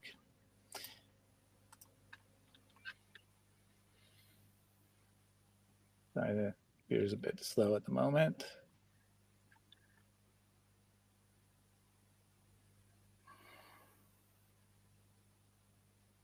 All right, so this comes from the history of jihad, but it's quoting a primary source. So I just wanted to make clear what I'm quoting here. Mm. Appointed governor of Syria by Uthman Muwaye, wrote to the Byzantine Emperor Constantine the Bearded in 651, so very earlier here, calling on him to renounce Christianity and take up Abrahamic monotheism or else. And then this is what Muwaye says: if you wish to live in peace, renounce your vain religion in which you have been and brought up since infancy. Renounce this Jesus and convert to the great God whom I serve, the God of our father Abraham. If not, how will this Jesus whom you call Christ, who is not even able to save himself from the Jews, be able to save you from my hands? So the relevance here is that this Yeah. is a very early Islamic Yes. source that Yes. is saying that Jesus died. At the hands of the Jews. Exactly. Yes. And this is, I mean, well done on finding this. I didn't know about this, but this is the point, that when you look at the earliest sources, this is 651. This is about 20 years after the Prophet died. This is Muawiyah, who went on to become a caliph. He is affirming the crucifixion of Jesus. He's affirming. I mean, if you could actually email me the reference where you got this, because this is fantastic. I mean, it supports my case. Yeah, I thought you would like that. So Yeah, I yeah, do, definitely. yeah, I will send you the full reference, Yeah. and I can also put that in the video description for people. Mm-hmm. So a couple comments from the audience. I thought I had one that was related, but I'll just ask the question directly. So you have stated a couple times that the Quran affirms the truth of the gospel. So I would just like to ask for a clarification on your position. Do you think that the fourfold gospel, Matthew, Mark, Luke, and John that we have today, as well as the Torah, the first 5 books of the Jewish scriptures, do you think that what we have today is accurate to what Allah originally revealed and what the Yes. Quran is affirming? Yes. So obviously that's going to create a number of conflicts, and I won't bring them up now, but I would definitely be very interested to hear your thoughts on a number of conflicts that this is going to create. This is one of the arguments that we really like to make it as Christians, that the Quran affirms the truth of the gospel and the Torah, and you agree that it does, which I think Yes. is great because that is what the text says. But then it creates a lot of seeming conflicts between the two. And so I would I definitely... mean, I would be delighted to talk about those on another occasion. And I Yes. hope people have enjoyed the discussion we've had today, and that they would want me to come back and talk about those things. I mean, one of the biggest conflicts that happens if you affirm the gospel is the crucifixion, right? I mean, that's the biggest one. And what I've tried to do today is to show that actually there's no conflict, right? That the Quran's position is consistent with the gospel's position, because that would be the number one thing we would say. Well, if you're affirming the gospel, that means you're affirming the crucifixion, but the Quran says the crucifixion didn't happen. I'm saying, no, this isn't correct. That this apparent contradiction doesn't actually exist. So similarly, I would be very interested to come back and talk about other things. And I would like to say that, I have to say I'm very well versed in the Quran, but I'm not very well versed in the Torah and the Gospel, even though I've read them. And so I don't claim to be an expert on those scriptures. But yeah, I mean, I think it's... I would very much look forward to having those discussions in the same spirit that we've had this one. Excellent. And I will definitely reach out to you via email and get something scheduled. So I did have this very interesting comment here from Considering Phlebas that says Quran 4:157. Hold on, my cat got in front of my screen. I can read it. Looks like a lot like Acts chapter 2, verses 23 to 24, accepting the inversion of Peter's claim that he was killed and crucified by them. So I have the text here, and just get your real-time reaction to this. So this is Peter speaking. This Jesus delivered up according to the definite plan and foreknowledge of God, you crucified and killed by the hands of lawless men. God raised him up, loosing the pangs of death, because it was not possible for him to be held by it. So just first impressions, do you feel like this could be, that the statement of the Jews being made could be directly inspired by Peter's accusation against the Jews in Acts here? I don't think so, no, because I think so when I say I affirm the gospel, obviously Acts is not part of the gospel text. It's kind of a separate text. And so this is saying that Jesus was delivered up according to the definite plan and foreknowledge of God. Now, I think this is part of the kind of idea that Jesus had to die so that the sins of humanity could be forgiven, so that people could be saved. This is not the Quranic position on the crucifixion. The interpretation that I have provided is that the crucifixion of Jesus was not rightful. So if it's not rightful, it couldn't have been God's intention. It couldn't have been his part of his plan, because God only does right. So if it was not rightful, it could not have been the plan of God. Yeah, and to be clear, I hadn't pre-looked at this. I just brought it up in real time, but my real-time reaction is that while there's some similarity, I don't see a strong literary connection there, rather just connection of ideas. So and you see this if the question is whether this could be, literary borrowing, or I'm not seeing it. No, I mean, it says here lawless men as well, which kind of implies that the Jews were savages, and this is something that happens later on in the Christian tradition, that there is this kind of attitude towards the Jews who killed Jesus. But the Quran isn't describing them that way. It's saying it appeared so unto them, that they actually thought they were doing the right thing, but they were mistaken.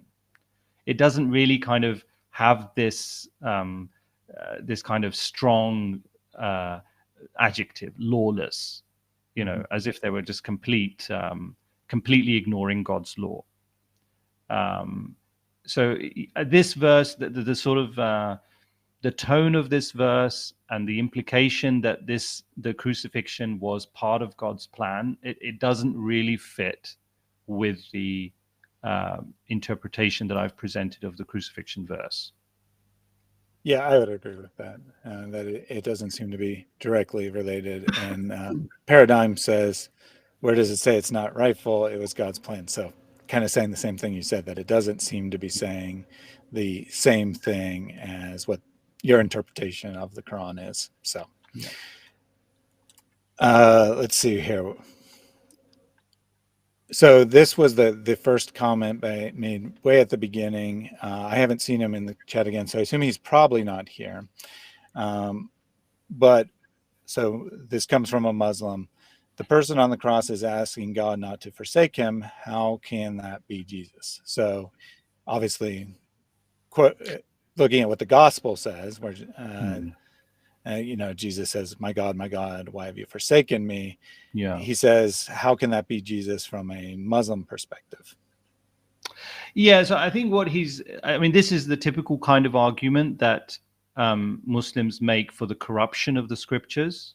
They say that they look for verses in the gospel that they find offensive or incompatible with their understanding of religion, and then they say this is evidence that this is corrupted.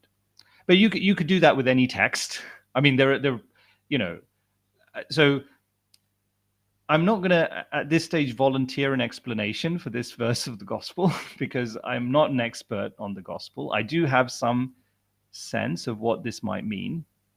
I mean, and I'm aware that this is kind of Muslims view this as a theological problem that Jesus said this. But I think you don't have to understand a book completely to affirm it, right? You can say, I believe this book to be true, even if there are sections of it that you don't quite understand and you can't explain. I mean, it's like saying, I believe in science, right? But you don't understand all of science. If someone asked you to explain how a jet airplane works, you wouldn't be able to explain that, but you believe in the science behind it, even though you can't explain it. So I would say the same thing, that my approach to the gospel and the Torah is possibly different from the way some Muslims approach it. I think Muslims approach it looking for problems, looking for verses or passages that they find problematic and saying, look at that. I think my approach is to read them and try to get the overall message. I think that's the kind of first approach to a book, is to try and understand what is the overall theme, what are the overall themes and messages of this book, before then delving into the specifics. And I think I'm at the stage of where I'm trying to understand the book as a whole. Fair. So I have a comment or question from his servant. So Allah let Isa be humiliated. Is that what you are saying? Humiliated? He wasn't humiliated in God's sight. He was a martyr in God's sight, right? So I wouldn't use that word. But if the question is, did God allow Jesus to be killed by the Jews? Well, yeah, why not?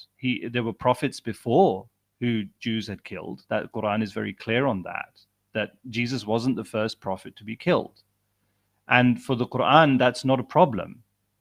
And even as we discussed the verse about Muhammad after the Battle of Uhud, in which he was almost killed, the Quran says, well, if he's killed, why should that change things for you?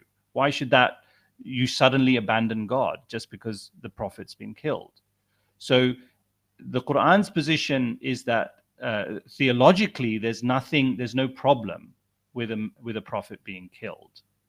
I know that the Christian view about Jesus's death is very different, but that's the Quranic perspective on that. So he clarified. So this is often used as a polemic against Christians, right? That your view of the crucifixion humiliates Jesus. Allah would never allow this to happen to a prophet.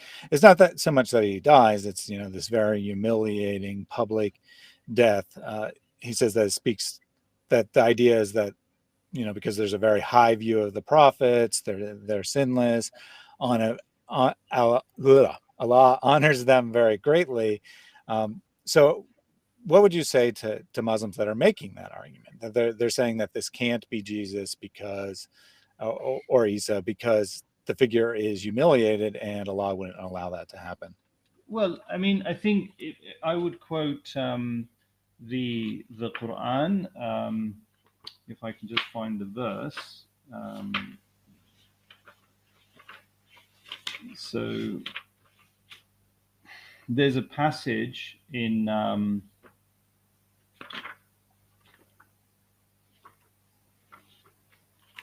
so sorry, just give me a second. Yeah, no problem. So it's chapter 36, and it's verse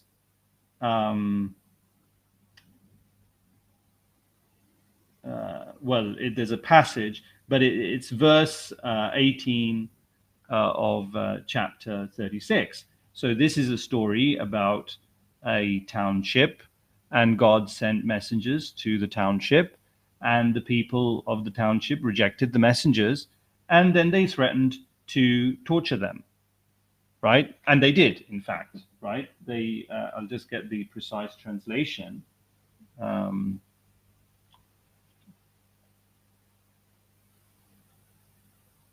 So it says that the people of the city said, If ye desist not, we shall surely stone you, and grievous torture will befall you at our hands. And they said, the messengers said, your evil augury be with you. Is it because we are reminded of the truth? Nay, but ye are froward folk. So, this idea that a messenger might be tortured and killed by his people, this is not alien to the Quran. There's no theological problem with that. It's and as I say, I don't like to describe it as humiliation. You wouldn't, if you're a believer, you're not going to view this as humiliation. You would view it as martyrdom. You would view it in a different way. Well, certainly Christians don't view it as humiliation, or Right. at least not in the ultimate sense. Yeah. Like there is an aspect of, Yeah. Jesus being humiliated for a purpose, but we certainly don't view it as problematic. So I think that is a perfectly reasonable response to that. My friend Mary, with your permission, would like to join the call briefly. She has some hadith that are relevant to this point that may support your point here. All right. Welcome to the chat, Mary. Hello, can you hear me? Yes. Awesome. So there are multiple hadith about how the prophets suffer more than anyone. And they suffer more from fevers whenever they're ill. And one prophet was bitten to death by fleas. So if it's too humiliating for a prophet to be killed, how, quote, humiliating would it be, unquote, for him to be bitten to death by fleas, as one of the hadith say that a prophet was. That's how he died. There's also a whole bunch of places where the Jews are accused of killing the prophets. So if you say that the Jews can't have killed Jesus, although it was Allah's plan doing, it was ultimately Allah's purpose, because no one can be killed except for with Allah's permission, right? If you're saying that Jesus wouldn't be a prophet if he was killed, what about all the accusations all over the Quran whenever Muhammad is speaking to the Jews of Yathrib? He says to them, you guys kept killing the prophets. Whenever, it says say, and then that's part of what he's supposed to say to them, right? So how could that be possible if no prophets were killed, if prophets couldn't be killed and humiliated by Jews? Well, it says that that's literally what they did all over the place. So that was just my input, and I would post in chat, but I'm driving and it's really hard for me to do stuff both. So bye. Thank you. That just also reminded me of Job. In the Quran, Job was afflicted with severe illness. So that's not viewed as a humiliation either. I just want to clarify that Mary was talking about the crucifixion being the plan of God. I don't believe that. I just wanted to clarify that. Yeah, that's fine. Yeah. Andrew says, notice the we in the hadith. So, someone comes to Muhammad, and Muhammad's response about, the prophets having or experiencing suffering as a result of fever and whatnot. He says, we are like that. So he's including himself in that category, that, all of the prophets suffer. So the Muslim polemic against Christianity that Jesus couldn't have suffered on the cross doesn't really seem to work. No. Excellent. So just a couple more questions here. Let's see.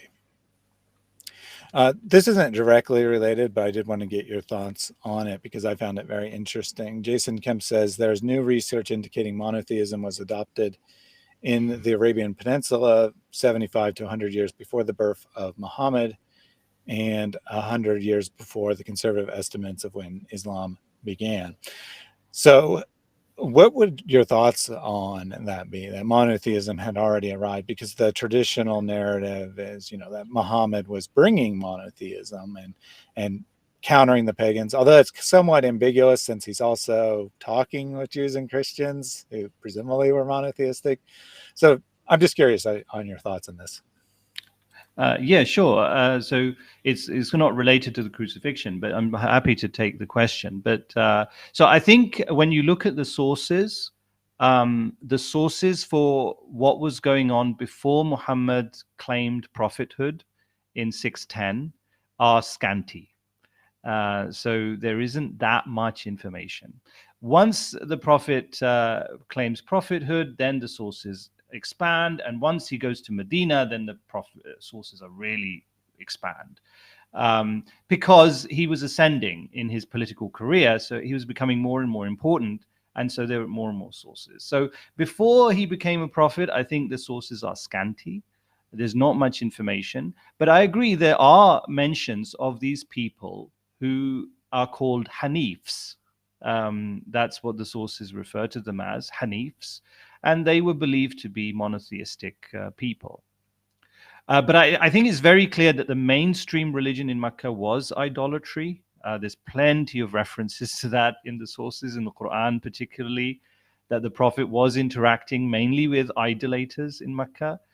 And so, you know, I agree that there was monotheism.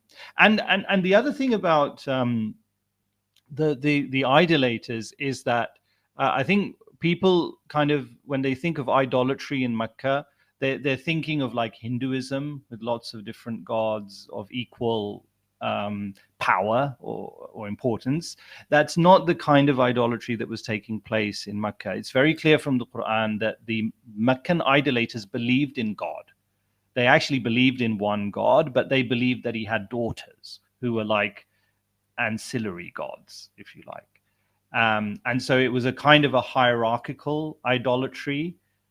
So maybe that's why some people argue this, that monotheism existed in some sense, because they did believe in one supreme God and then these kind of lower level gods. So yeah, I mean, I think that's what I would say. Yep. I was just curious on that particular one. The rest of the questions are directly related. So provocatively worded here, but a valid question. It says, you should sell your spurious story to E.F. Dawah. So the question I want to actually ask is, have you had conversations with educated Muslims about your theory, and have you tested it against Muslims? Yeah, I have. And I think you said this at the very beginning, that Muslims are not one homogenous group. They're a very diverse group. And so you can imagine that the reactions are very diverse too. So, and basically the way Muslims react to this depends on how strongly attached they are to the Muslim tradition. So people who are very strongly attached to the Muslim tradition, and that would include the apologists that are being referenced in this message, they are offended by this. They think that this is a kind of spurious and heretical interpretation of the Quran. They brand me as a heretic. Some of them would go so far as saying I'm apostate. So that's the kind of one extreme. The other extreme, you actually get people who are similar to the position I found myself in, where they're already questioning the Muslim tradition, right? There are parts of the Muslim tradition that they find problematic. And they don't say that openly. They still want to be devout Muslims, but they do recognize that there are certain problems. And so when they come across this, they're actually quite accepting of it. They say that the argument is pretty robust. And yeah, you know, it doesn't surprise us that maybe the traditional Muslim scholars got some things wrong. And then you have everything in between. You have some people who are torn, you know, like they want to stick with the Muslim tradition. They don't really want to accept this position because that would mean that the Muslim tradition is unreliable, and that's kind of that would cause a crisis for them. But at the same time, they can recognize that this is a much more palatable position. And that's a very soft word, palatable position. But I think it's a much more rigorous position, actually. It's not just palatable, but it's rigorous. So they're torn. So, yeah, I mean, you can't generalize about Muslims. And I think what I would just say is that a lot of the Muslims who kind of find this offensive, they're not actually stupid. They're actually very intelligent people. They're very they some of them are professionals and they have jobs as professionals. But the problem here, the barrier here, is not intelligence or the actual force of the argument. It's the attachment to tradition. It says, I think you said this at the beginning, that the tradition becomes part of your identity, and it's very difficult to sort of detach yourself from that. And also, if they start saying things like this, they may be ostracized by their own communities. And so those are the barriers, rather than their intellectual abilities to process arguments and things like that. And that's why I think we should approach this with a lot of compassion. We shouldn't sort of ridicule people who deny the crucifixion. I don't think that approach works. Yeah, I would agree with those sentiments, and in particular the idea that it's not about intelligence. I've been doing this kind of thing. I haven't been talking about Islam for a long time, but I've been doing this kind of thing where I've talked to people about Christianity and about why I believe that Christianity holds up to historical scrutiny and is not just my truth, but is actual truth. It is truth in the absolute sense. And I've found that intelligence has very little to do with someone's religious standpoints.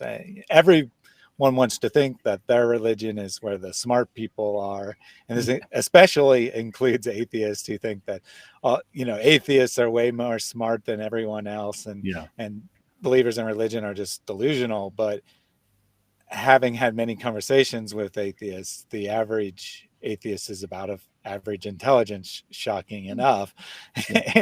And yes, there are smart atheists, but there are also extremely stupid atheists, and there are extremely smart Christians, and there are very stupid Christians, and there are smart Muslims and stupid Muslims. That has almost no correlation with intelligence. Rather, there's a different trait that makes some people want to question what they grew up in, and makes most people want to hold on to that no matter what.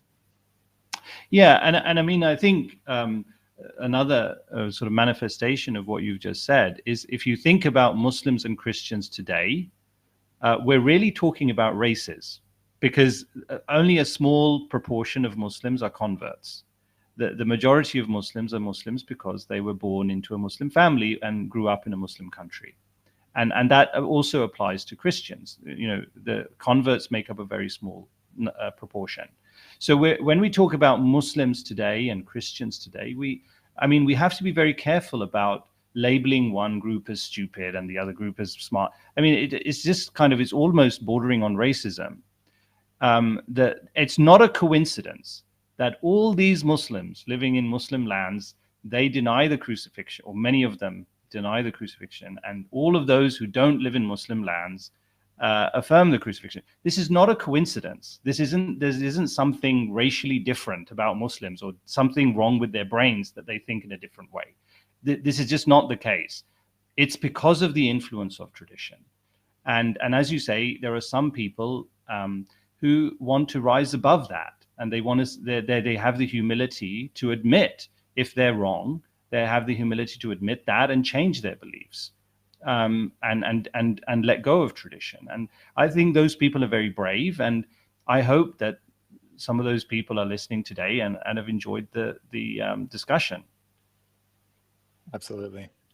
Yeah, I've certainly found this discussion to be beneficial. I hope others have as well. Bob Ritter said, "I wish all Muslims were of Imran's nature. I could talk with him all day."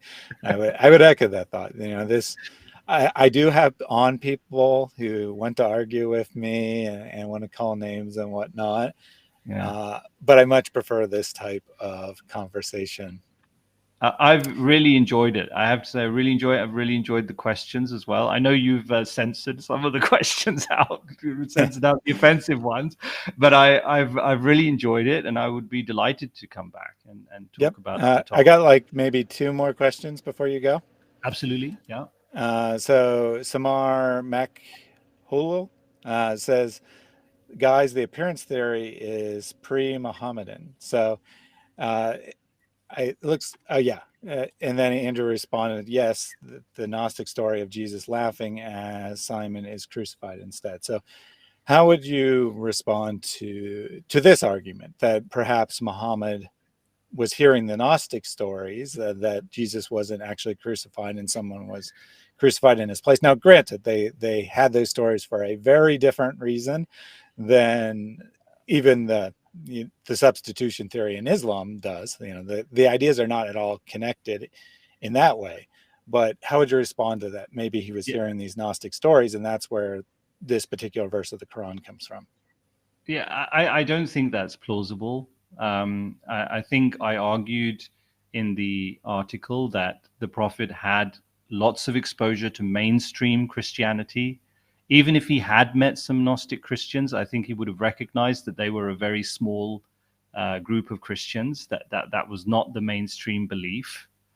And as you say, I mean, the reasons Gnostics came up with this idea was for reasons that are completely antagonistic to Islam. So it just doesn't. I don't think it's historically plausible. I think and when you look at the Quran, I mean, the Quran is affirming the gospel. And it's affirming many of the details that we find in the gospel. It's affirming the virgin birth, for example. It's affirming the miracles performed by Jesus, like raising the dead to life and healing the blind and the leper. I'm not sure if those things are found in the Gnostic sources. I don't think they are. So I think when the Prophet talks about the gospel, he is talking about the canonical texts. I don't think he's talking about these unreliable sources. And as Mary pointed out, it's a very minority view, even in the Gnostic texts. So making it even more, not impossible, but a reason to doubt that supposition that that's where it came from. So from Dennis here, did you already deal with Surah 8, verse 17? When Muhammad killed his enemies, he didn't kill them, but it was Allah who killed them. So if something is on God's plan, it is him who is responsible. Regarding the plan of God and the crucifixion, what about Surah 3, 54 and 55? Immediately after it says Allah is the best of planners, it says that he took Jesus. So I can pull up the text of 8:17. I'm not sure what that is, but of course, in Surah 3, it goes on and says that that the Jews were planning this against Jesus, but Allah was a better planner than them. So this is directly on the crucifixion, and I can look up 8:17 if you want.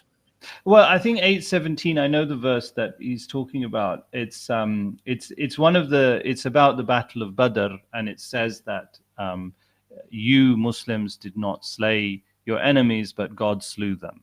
And I don't think we have time really to go into what that means. But I mean, it is an example of the verb slay being used without the adverb rightfully, without bilhaq. So I did mention it in that context, that clearly if God slays someone, slays his enemies, he's slaying them rightfully. God's not going to do something that's not rightful.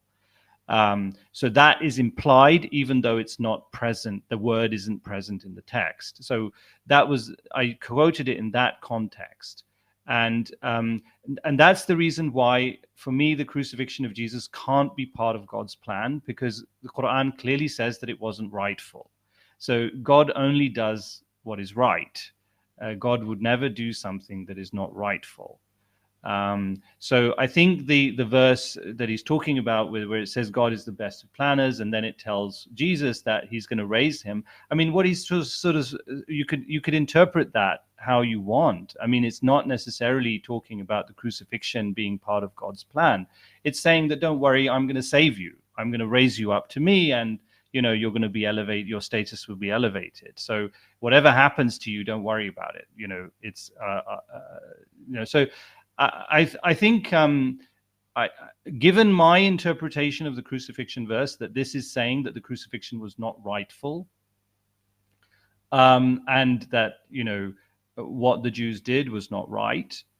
I think it's quite difficult to then argue that this is part of God's plan. for me, I can't really find justification for that in the Quran anyway. Yeah, so I could agree with what you're saying, that kind of God doesn't plan for the crucifixion to happen in the sense that, he causes it to happen. He's maybe aware, presumably you think Yes. that God is aware of everything that will happen. And it's Yeah. consistent with, so in the book of Romans, it says that God causes all things to work together for his good. And people sometimes interpret that to mean that God causes all things to happen. But the way I interpret it, and I think the correct interpretation for textual reasons, which are unimportant, is that God causes the things that happen. So the things that happen, God causes them to work together for the good. So like he responds to human sin and human bringing of evil into the world, and he works with that. So that would be very consistent with what you're saying about Surah 3 here, that he doesn't cause the crucifixion to happen, but once people have decided it's going to happen, he causes good to come out of it.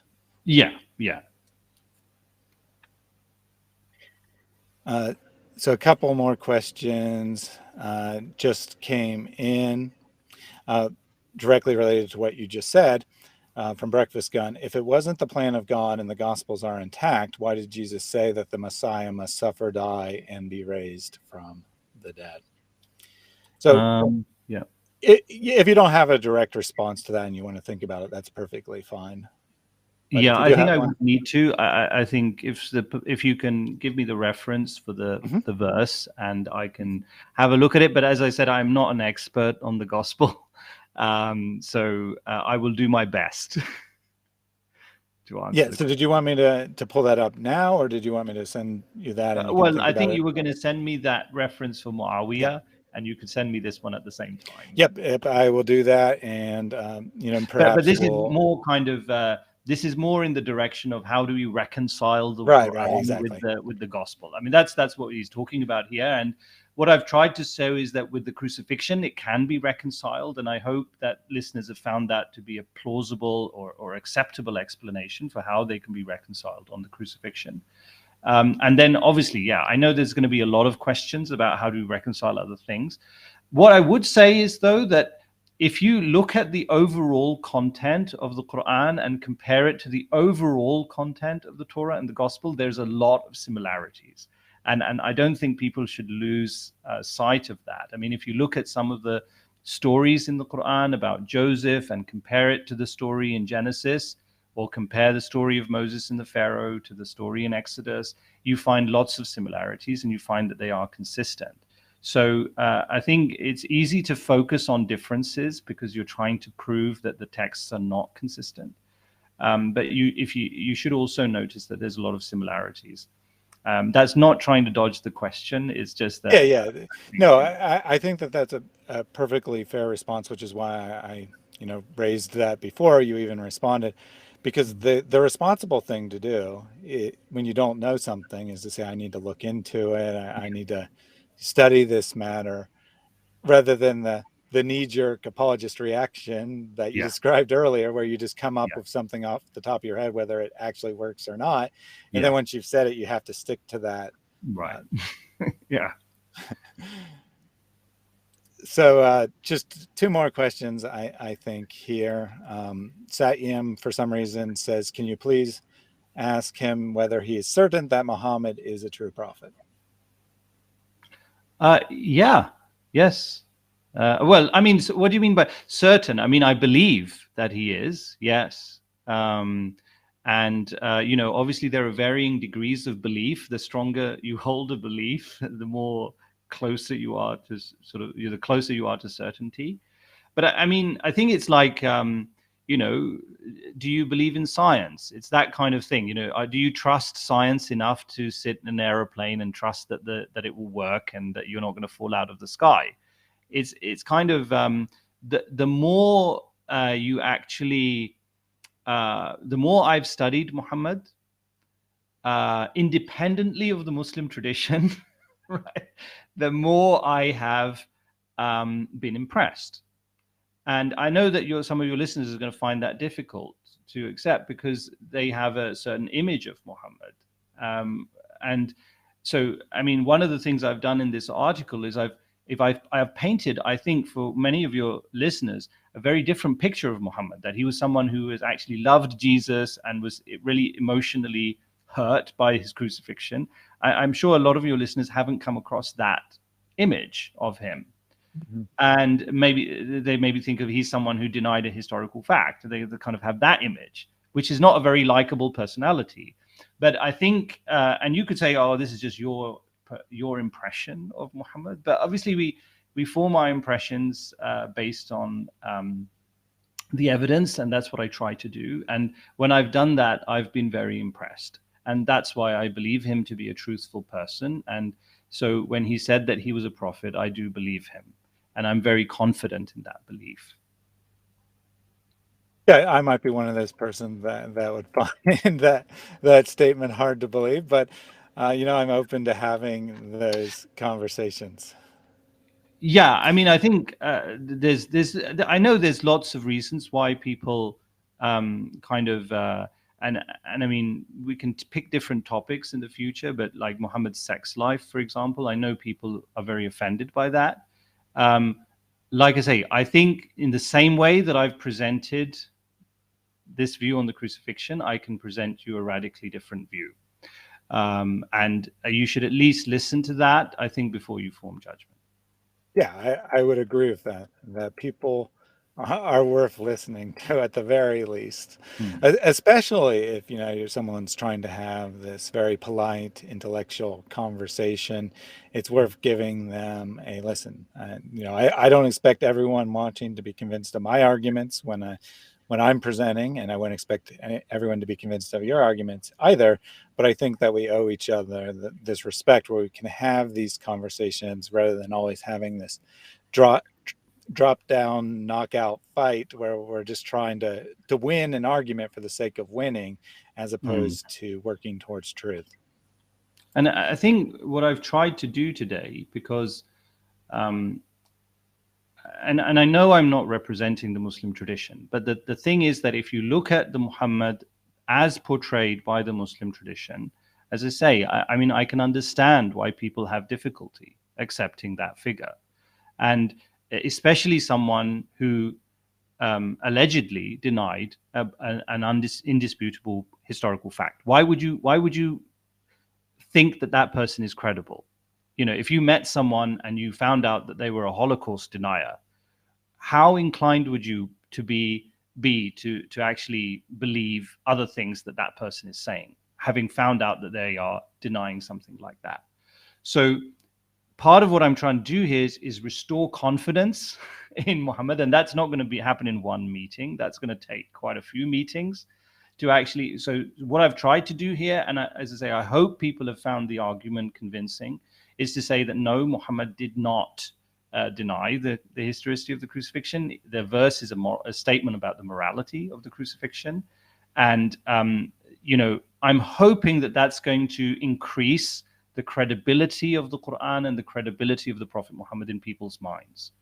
And if I've achieved that, then I've achieved what I set out to do.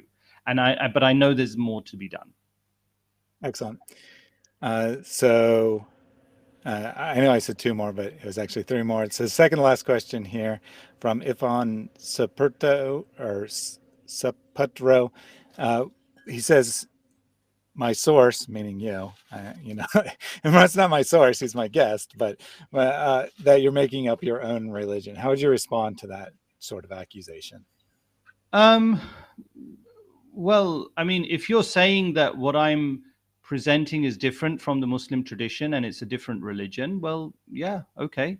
But I think I've tried to justify what I'm saying.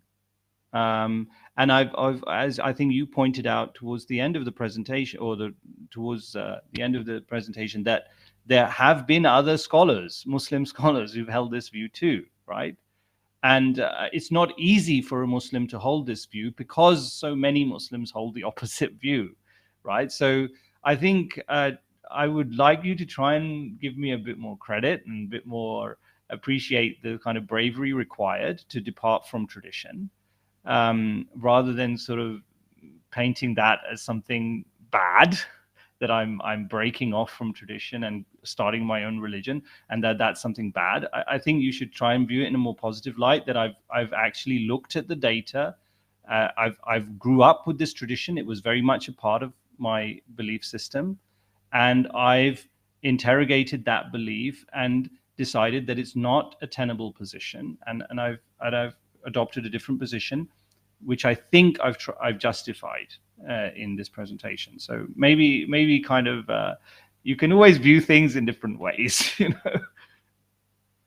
Yeah, I can sympathize with that statement for sure. That certain people, not like necessarily a large number of Christians, but certain Christians will elevate a particular issue that they deem to be super important to being absolutely essential, an issue which Christians have internal debate on, and then they'll yell at me or someone else who affirms a position different than their own, even someone like me who would say it's acceptable to have a different opinion because this is a matter that legitimate believers can disagree on, that they would get very angry about that. So I certainly can sympathize, and I certainly think that is the better position to pursue what is correct and true and can be justified intellectually, as opposed to just holding on to something because it's tradition,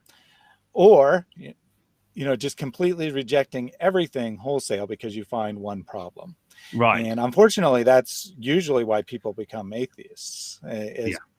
Well, it's debatable which happens first, whether they want to be an atheist and then find a problem, or find a problem and then want to be an atheist. But either way, that they end up rejecting Christianity or rejecting Islam because they found a problem that they didn't have an immediate solution to. And I don't think that that's a responsible thing to do either.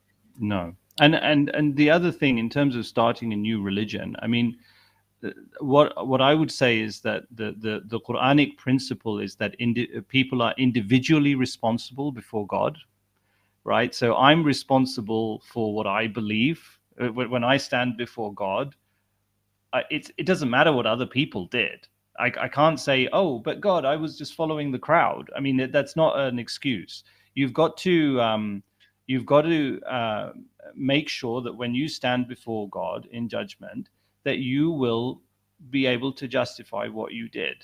And for me, as I say, if that means going against the Muslim tradition on certain issues, I'm comfortable to do that, because at the end of the day, I'm responsible for my own fate. And so I've got to do what I think is right, and rather than just sort of stick with a tradition just because that was what I was raised with, or that's what my community believes, or whatever. Yeah, very well put. I would agree with everything you said. And last question here, not directly related, but indirectly related, and directly related to the purpose of this channel, from Ask Truth Apologetics. Wouldn't becoming a Christian require much less strain? Is Christianity not the most coherent position? So you can answer this however you like, but I'll add, what would it take for you to consider Christianity as a viable option? Well, I mean, I think, we're kind of getting ahead of ourselves a little bit, because there's other aspects. I mean, really, as I say, my belief in Islam is based on my belief in the Prophet Muhammad. So basically, I believe that the Prophet Muhammad was telling the truth, and that's why I accept the religion that he taught, which, as I say, is very distinct from the Muslim tradition. Right? So basically, to convince me I shouldn't do that, you would have to shatter my confidence in the Prophet Muhammad. You'd have to show me very convincingly that he was not truthful, that he was not sincere, and so on. And like I say, from my extensive study, because I've been a Muslim my whole life, right? So I've been studying these texts from childhood. And one of the things I would say about the source texts for Islam is that they're quite extensive, right? Compared to Christianity, where you have the New Testament, the source text for Islam is quite a lot. We have a lot of detail about the Prophet Muhammad, about what he was like and what his habits were and so on. And so that's one of the things that I like about Islam, is that the sources are quite rich in detail. And whereas when I've read the gospel accounts, I do find them very inspirational, but I don't find the same level of detail in them as I found in the Muslim sources. So I think, like I say, yeah, the answer to your question is basically that you'd have to shatter my confidence in the Prophet Muhammad, that he wasn't a truthful person. And in my investigation of him, I found that he generally was very sincere and truthful. He wasn't the kind of guy that would make something up like this, in my view. Excellent. So Satyam says, bring him on for part 2. Let's discuss Muhammad. And I will definitely have Imran back. Thank you. Whether we discuss Muhammad immediately or not, I'm definitely interested in having more of these conversations. Yeah. I think today was very beneficial. I think that you personally, and hopefully you serve as an inspiration to other Muslims, and Christians for that matter, that you're willing to question tradition, you're willing to actually pursue truth, which is what this channel is all about. This isn't necessarily what most Christian channels are about or most Muslim channels are about, but it is what this channel is about. That it's about these intellectual discussions, thinking things through, having conversations with those who we disagree with, and doing so in a respectful manner where we can both leave the conversation feeling pretty good about what went down that day. So I thank you again for coming on today. I'll be in touch via email and we'll figure out another topic, but I'll definitely have you back on. Great. I look forward to that. And thank you so much for having me. And just one other quick thing. I did see that Wouter left a super chat with no comment earlier. I forgot to bookmark it, so I can't call it up on screen, but thank you for that donation. Very much appreciated. If you guys want to see what I'm doing, or for that matter, what various other channels are doing coming up, you can go to my website, reasonanswers.com/calendar. It has my upcoming live stream, as well as those of a number of other Christian channels. Thank you all for joining us. Have a great week. God bless.